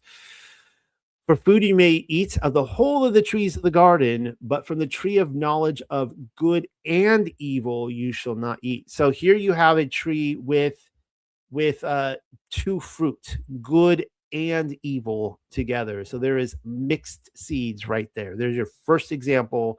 And that is letting us know that when he's talking about this mixed seeds, there is a physicality to it for sure, but it goes much more deeper spiritually than that. And speaking of the tree of life, so does the tree of life have many fruit on it? In Greek Revelation 22, it says, on either side of the river stood a tree of life, singular, bearing 12 kinds of fruits and yielding a fresh crop for each month. Is that a problem? I don't know. Because if I just showed you that the tree of knowledge of good and evil has two types of fruits, and that's a mixing of seeds. Now, I'm going to be looking forward to when Pamela comes out with the Paleo revelation. We're going to get there someday, hopefully soon. But here's what the modern Hebrew revelation says. It says on both sides of the banks, namely the trees of life.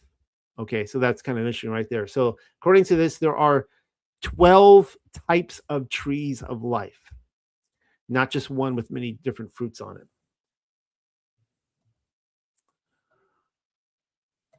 And then we see this in the Gospel of Philip.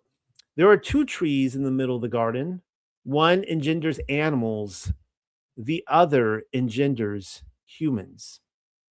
Adam ate from the tree that engenders animals and became animal. It is good to revere animals, for they are like the first human.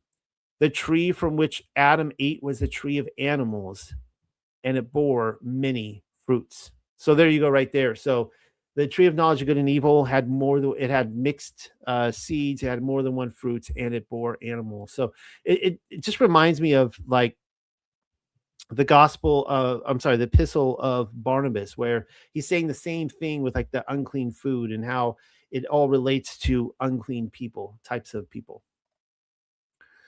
And of course, here is I I love this picture to death. I love how like he's got like it's like this dragon man.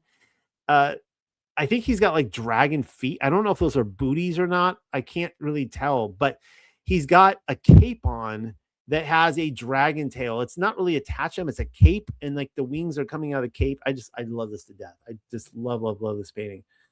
Whoever did it had a bit of a sense of humor, I think. But here's the story of the enemy who comes in and sows the bad seeds in the field, or the tares.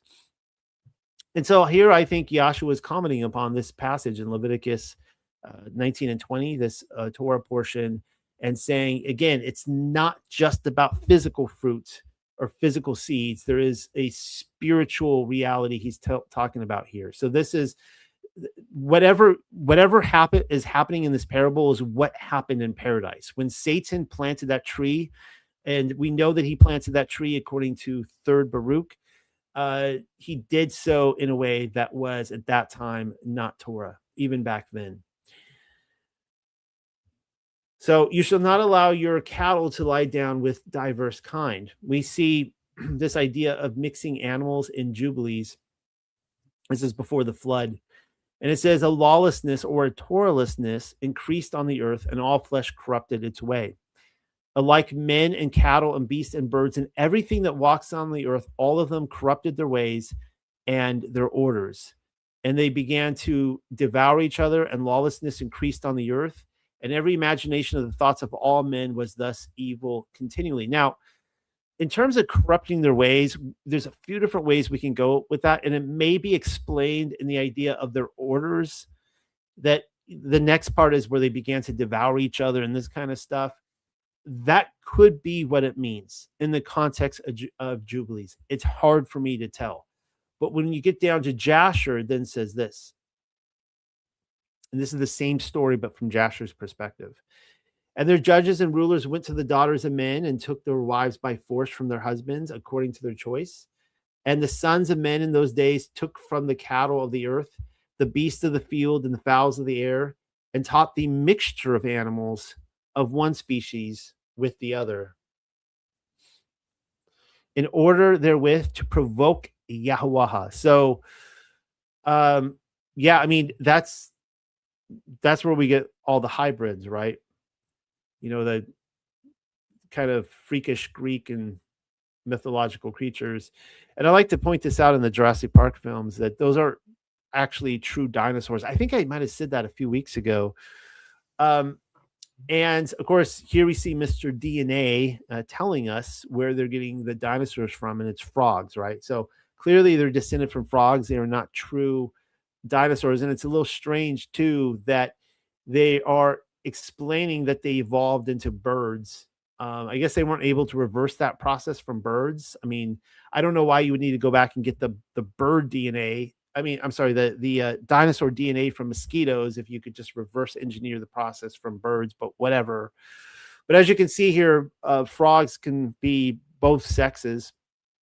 And that was the mistake they made. And then they weren't supposed to reproduce, and they did. They got some girls. I think they were all supposed to be boys. I think it was. I can't remember if they were all supposed to be boys or girls, whatever. But they got both of them together, and they made hybrid dinosaurs. So again, all of these would be a infringement on the mixture of animals, as we see in the book of Jasher. Do not be unequally yoked. 2 Corinthians 6. Do not be unequally yoked with unbelievers. For what partnership can righteousness have with wickedness? So in this idea of crossing breeds, crossing clothing materials, fabrics, animals, these kind of things, this goes with people as well. It's a spiritual practice. Capiche? You guys got this? I think you guys got this. I'm going to skip this part on linen and wool just because we're running out of time. Let's talk about 3 different theories that I have for the rounding of the head and the marring of the beard. So let's read this passage very quickly again. You shall not consume over the blood. You shall not practice enchantment or whisper sorcery, nor use hidden arts. You shall not strike off, join together, or cause to go in a circle a region of your head, and shall not destroy or ruin a region of your beard. And an incision for the nephash you shall not place upon your flesh, and shall not place upon you writing a mark branded on the skin. I am Yahuwah, the ever living. So this is one possible theory. I'm going to give you three again. For what, people say, like, you get into the Hebrew roots circles and you can see that my beard is a little rounded, meaning I shaved it. And some people will tell me that that is a sin, a transgression of the Torah to shave your beard. I disagree. I do not believe it is saying that you cannot keep a clean face or, trim your hair, or, it's like okay to cut the hair on top or anywhere else on your body, but just right here, it has to be that. I do not agree with that. I think this is all having to do with the worship of the gods as they go into Canaan. So here's one possible idea here: the marring of the corners of the beard in this photo. There's not a lot of photos of this online, so it's hard to find good quality. This is about as big as this picture gets, I think. But you can see here where he actually carved lines into his face. Here's an example of this from Jeremiah. Their camels will be taken as plunder. Their vast herds will be taken as spoil. I will scatter to the four winds those desert peoples who cut their hair short at the temples. I will bring disaster against them from every direction, says Yahuwah. Okay, on second thought, I guess that doesn't show that they are carving into their flesh, but they are certainly doing it as practices in the temple to their gods. This goes back to Acts 15, right? It's all about committing whoredom with other gods. This is what he opposed so much. Jeremiah says this in chapter 9. I will punish all who are circumcised yet uncircumcised.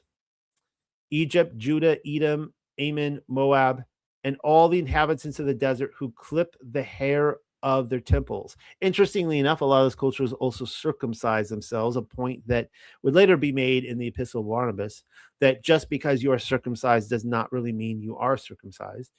For all these nations are uncircumcised, and the whole house of Yasharel is uncircumcised in heart.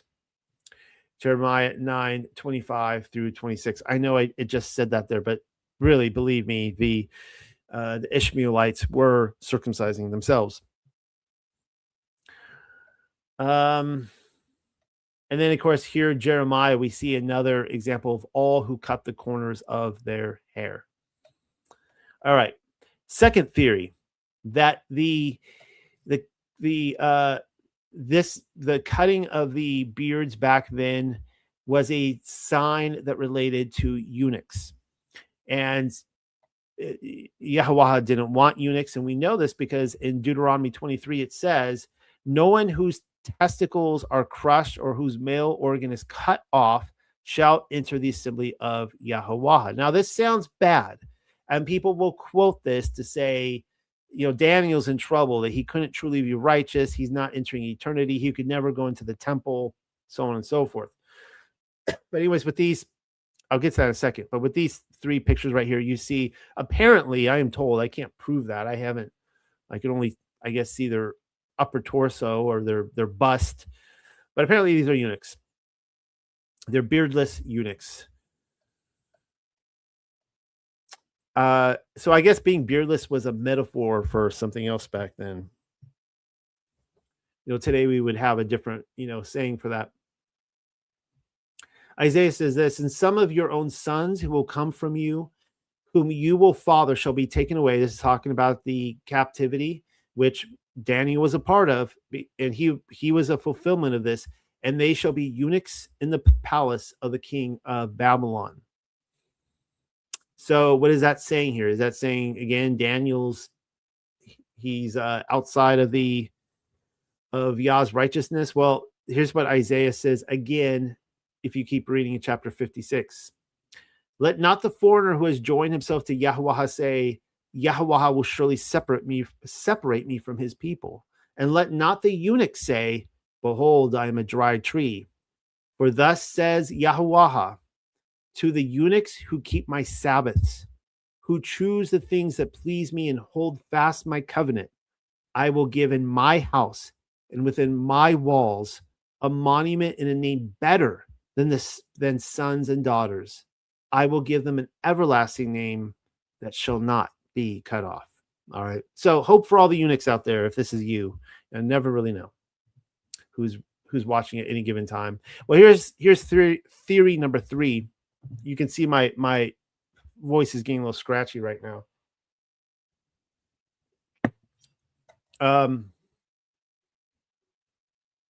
I'm sorry. There were only 2 possible interpretations. I messed up. Sorry, I don't have a third one for you. I have 2 interpretations. Pick one or the other.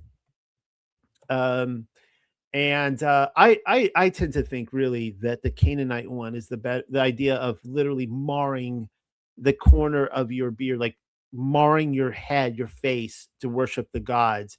He's like I don't want to see that mess with my people. All right.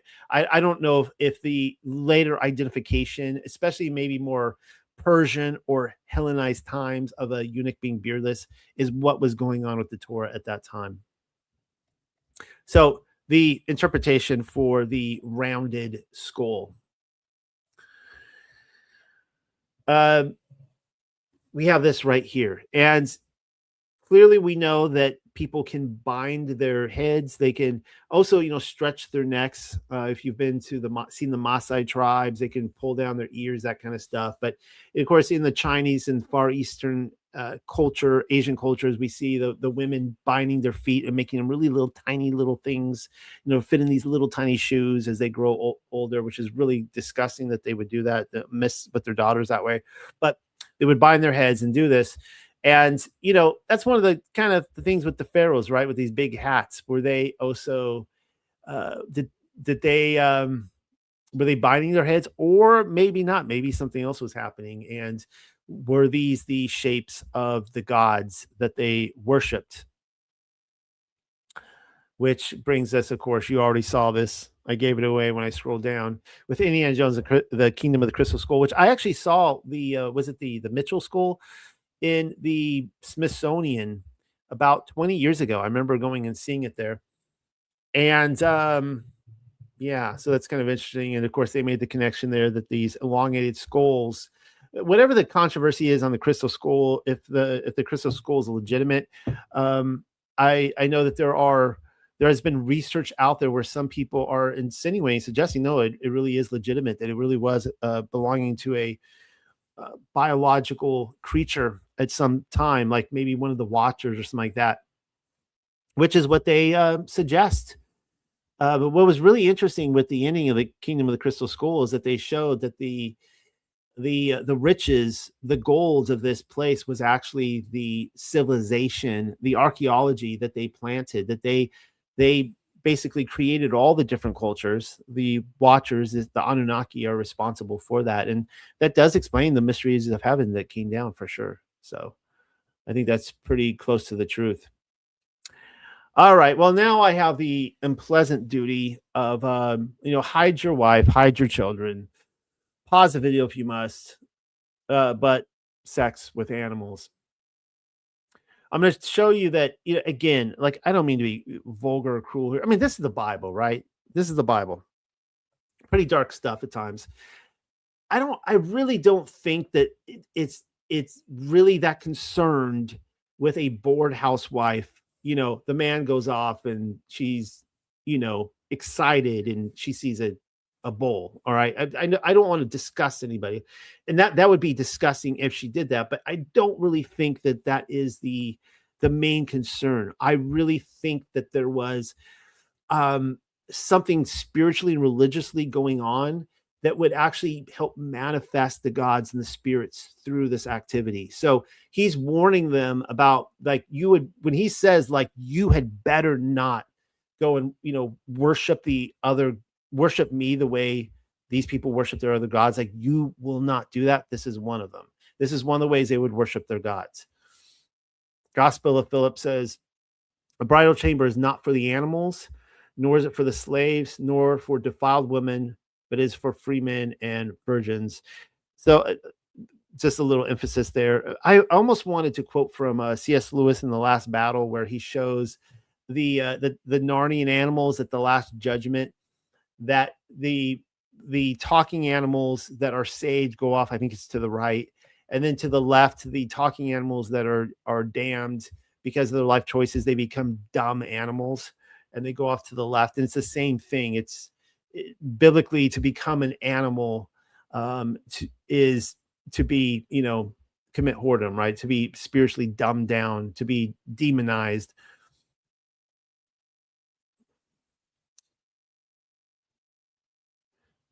Let's see what Hildegard has to say about this. But that fornication, which is commonly done by people, is abominable in my sight. For I created male and female from the beginning in integrity and not in wickedness. Therefore, those hypocrites who say it is lawful for them to commit fornication with animal appetites, with whomever they wish. So I'm suggesting here that this is part of bestiality. It's not. I'm going to be talking about a few things, but this bestiality is kind of like in the same idea of the dietary laws. Like, while you are not to eat pig, you are also not to be a piggish person. Got it?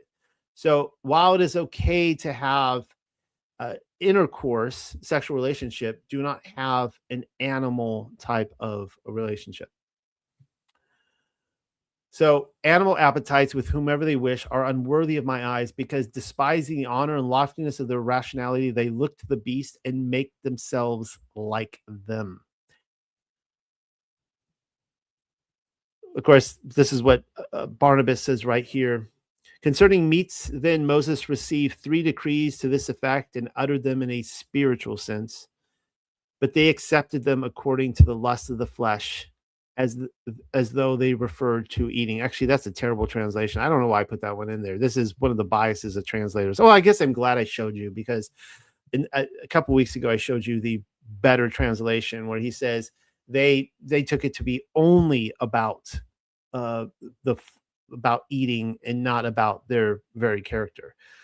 So let's quickly look at Teresa of Avila, and then I'm going to move into the manifestation of the spiritual realm element of this. And in the interior castle, she writes about, I wrote a whole paper on the Matrix and showing how the 7 degrees of the mystery religion actually is shown in the first Matrix film. And actually it ties up perfectly with the 7 inner rooms of the interior castle of Teresa of Avila. It is so freaky. It's almost like her book from the 1500s became the script of the Matrix. But it's just showing that this tradition of the 7 degrees, 7 lights on the menorah, 7 planets, all that kind of stuff, it all goes back to the same source. Now let us return to our beautiful and charming castle and discover how to enter it. This appears incongruous. If this castle is the soul, so the kingdom of heaven is within, clearly no one can have to enter it, for it is the person himself. One might as well tell someone to go into a room he is already in.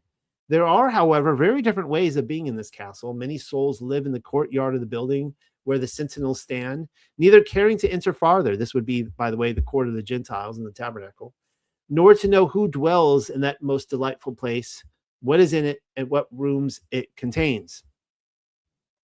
Certain books on prayer that you have read advise the soul to enter into itself, and this is what I mean. I was recently told by a great theologian that souls without prayer are like bodies, palsied and lame, having hands and feet they cannot use. Just so there are souls so infirm and accustomed to think of nothing but earthly matters that there seems no cure for them. It appears impossible for them to retire into their own hearts, accustomed as they are to be with, here's the key right here, I should have highlighted this for you, to be with the reptiles and other creatures which live outside the castle, that they have come at last to imitate their habits. So what she's saying here is that most people who come to the truth, they're never going to get past the first degree. And those who get to the second degree, most will never enter the third. And certainly those who get to the third, most will never enter the fourth, into the deeper mysteries. All the mystery religions talk about this. They all say the same thing. So it's interesting here that she's saying that all these unclean reptiles live on the outside, and people are so accustomed to them that most cannot ever get to a point where they unreptile themselves. They cannot go from beast to true man. So fascinating. So true. Amazing. All right. Last week I showed you this picture right here. This is Patty herself, 1967 Patty, the glorious Patterson Gimlin film, which is now apparently being debunked by a new documentary. And I'm here to tell the debunkers that that is ridiculous and also debunkable. But this is the closest up, most clearest picture we have of Patty. And you can clearly see that's not a mask. You can see the eyes, the eyelids, the just incredibly detailed hair. Are we looking at a demon? Are we looking at an ape? Are we looking at a spirit creature? I believe we are definitely looking at a Yosling wild man, a spirit creature. Their origin, though, that is the question. Who are they? Are they redeemable? You know, in the Middle Ages, in AKA the Millennial Kingdom, they sure thought they were. And Mary Magdalene was kind of like the patron saint of the wild men in a way, because she was often depicted as one, showing how to go from the animal self to the true self, just as you saw with Teresa of Avila. Look there at the mouth too. That is not a that's not a mask. And I was actually just watching a video last night, because when I can't sleep, I like to just sit up and watch Patty videos. I really do. I spend hours watching this. People will say this is a suit. They don't know what they're talking about. Totally don't know. But there you can actually see that, like, if this were like Planet of the Apes mask, it would be going like this. But you can actually see Patty turn, and she's saying something, and her lips are going like this, like a chimp. Like it's like the lips are curling out, and you could see Patty talking, and she's saying something, and we don't really know. Obviously, maybe we can get to the point technology wise where they can do like a lip reading and kind of figure out some sounds. I don't really know. The reason I'm bringing her up again is because, avert your eyes as I scroll past that. But this is the Enkidu, in the oldest literature we have on this earth. What do I mean by that? You know, it should be Enoch that's the oldest, right? Well, we don't have any documents of Enoch that go beyond what, the 2nd century BC or something like that. Dead Sea Scrolls. With Enkidu, I'm sorry, the Epic of Gilgamesh, we have stone tablets that go way back, at least to Abraham's time. So again, it's like the oldest existing literature.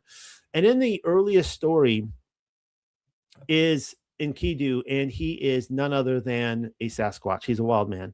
Isn't it interesting that the earliest literature we have, the main character is, I guess we can argue whether he's the antagonist or protagonist in this. Gilgamesh is the protagonist, but he's a bad guy. Enkidu is kind of like a good guy, but he's the antagonist, I guess. Kind of reversed in the first book. But he's a Sasquatch. And this is how it happened. This is why I'm showing you this very provocative illustration right here. Because the gods needed a way to destroy Gilgamesh. He was a giant. He was huge. He was powerful. Nobody can defeat this guy. And so they go to, this is what it says right here. When Anu had heard their lamentation, the gods cried to Aruru, the goddess of creation, said, "You made him, O Aruru. Now create his equal." All right. So they need a duality between this beast of a man, or a man of a beast to a beast of a man, if I stated that correctly. So they need to create his equal, just like Moses had his kind of duality with Balaam. Let it be as like him as his own reflection, his second self. Stormy heart for stormy heart. Let them contend together and leave Uruk in quiet. So the goddess conceived an image in her mind, and it was of the stuff of Anu of the firmament. She dipped her hands in water and pinched off clay. She let it fall in the wilderness, and noble Enkidu was created. So there's your blink and you'll miss it moment. We started out talking about a golem, and there is a golem right there. She created a clay figure and brought it to life. So this clay figure is Enkidu, but this isn't a man. We can see right here, it says, and by the way, I don't have the best translation here. There are so many different translations. There's dozens of translations of Gilgamesh. If you ever read it, try to get a good one. And some of these earlier like translations, like they didn't really know how to deal with a wild man, but that's what he is. His body was rough. He had long hair like a woman's. It waved like the hair of Nasiba, the goddess of corn. His body was covered with matted hair, like the god of cattle. He was innocent of mankind. He knew nothing of the cultivated land. Enkidu ate grass in the hills with the gazelle and lurked with wild beasts at the water holes. He had joy of the water with the herds of wild game. Now, I am of the opinion that even though he is a kind of a material creature, he's actually a spiritual creature. He is a caretaker of the forest. We have very early different versions of this where, in some scenes, this wild man creature can disappear and he could be standing there, just like I think Sasquatch is. So what happens is that they want to trap this guy. And they want to get this wild man to go fight Gilgamesh. The only way they can do that is to lure him in with a woman's love. So what happens is this priestess comes in. It says she was not ashamed to take him. She taught him the woman's art. For 6 days and 7 nights they lay together. For Enkidu had forgotten his home in the hills. But when he was satisfied, he went back to the wild beast. So there's some sort of ceremony that's going on sexually here for those 6 or 7 days, because now he's like, okay, I'm done, woman. I'm going back to the woods. But look what happens. Then when the gazelle saw him, they bolted away. He's like, what? That's never happened before. He was always friends with the gazelle. He went and lived with the animals. But the animals saw him now, and they're like, you're not one of us anymore. When the wild creatures saw him, they fled. Enkidu would have followed, but his body was bound as though with a cord. His knees gave way when he started to run. His swiftness was gone. Now, keep in mind, when I need to finish it. When I put out the publication of the wild men in 19th century America, they describe the wild man the same way. He could bound and run really fast, and he could like run on the top of corn, just like Naphtali in Jasher. He had that power to do that. But here he is. He's trying to have that swiftness of speed. He no longer has it. I actually think that's one of each of the different patriarchs, they had a different, I guess, superpower. I think he had the power of a wild man. And now the wild creatures had all fled away. Enkidu was grown weak, for wisdom was in him, and the thoughts of a man were in his heart.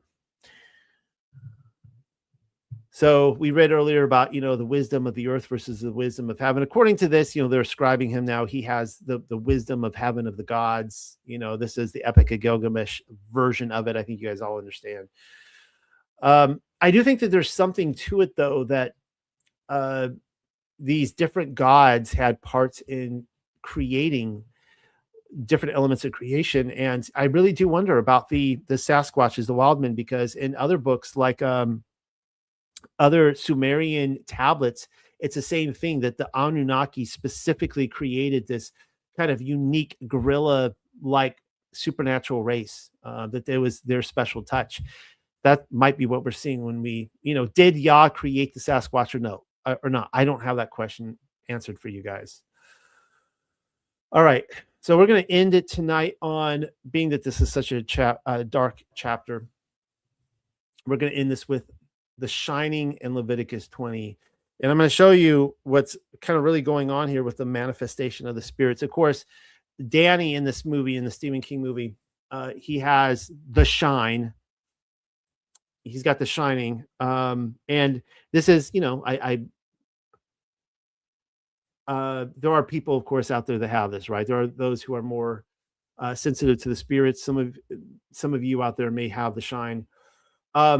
But what's sad about this is that when they go to the Overlook Hotel, and keep in mind, I'm talking about this, this horror movie during a Torah portion, because I believe that when we're reading these Torah portions, we're trying to understand what they're talking about, very pagan things, right? Like a very wicked Canaanite culture.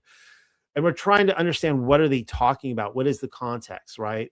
This is where we kind of fall into confusion, where people are like, they don't understand this paganism. And so they're like, no, don't shave your beard. It's like, oh, that's not what it's talking about. You can trim your hair. You don't have to, if you guys want to keep your beard long, that's totally cool. Maybe I will one day. You guys remember last year I had a really long one. It fell down to my chest.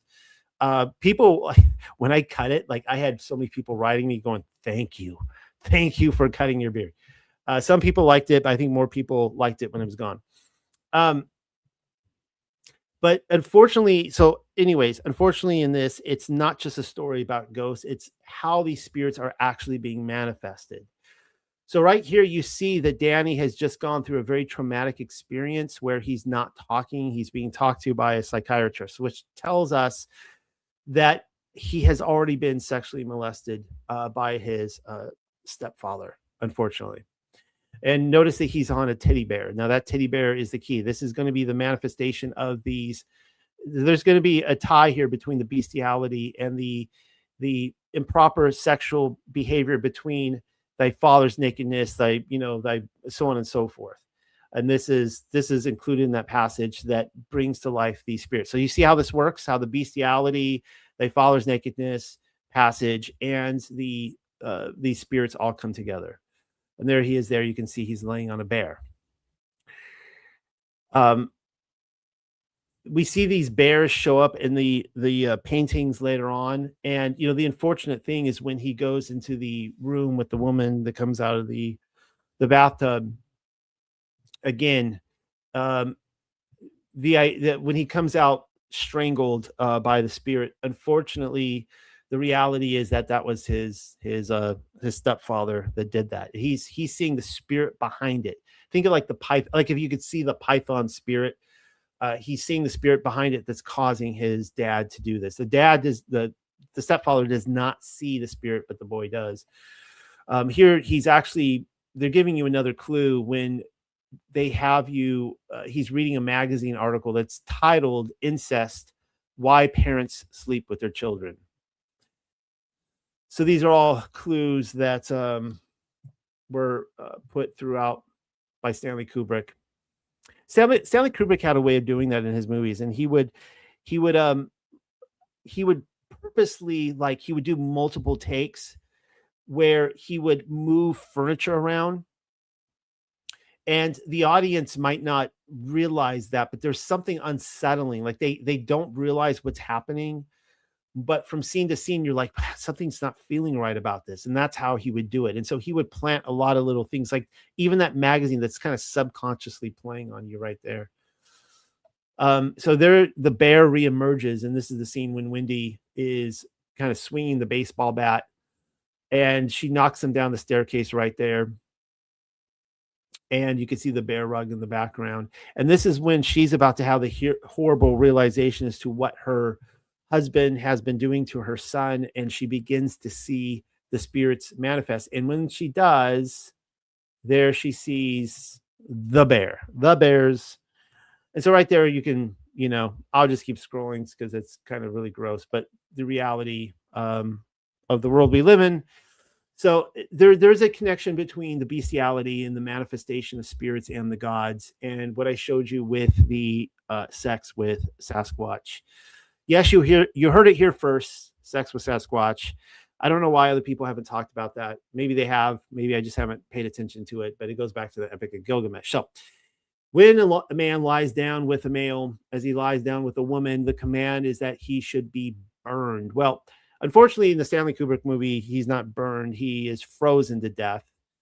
But in the original novel, he does actually burn. He actually does blow up at the end in the boiler room. So I think in the, if I remember the 90s remake they did, which wasn't nearly as good, he did blow up in that one. But that's it, guys. Okay, bye.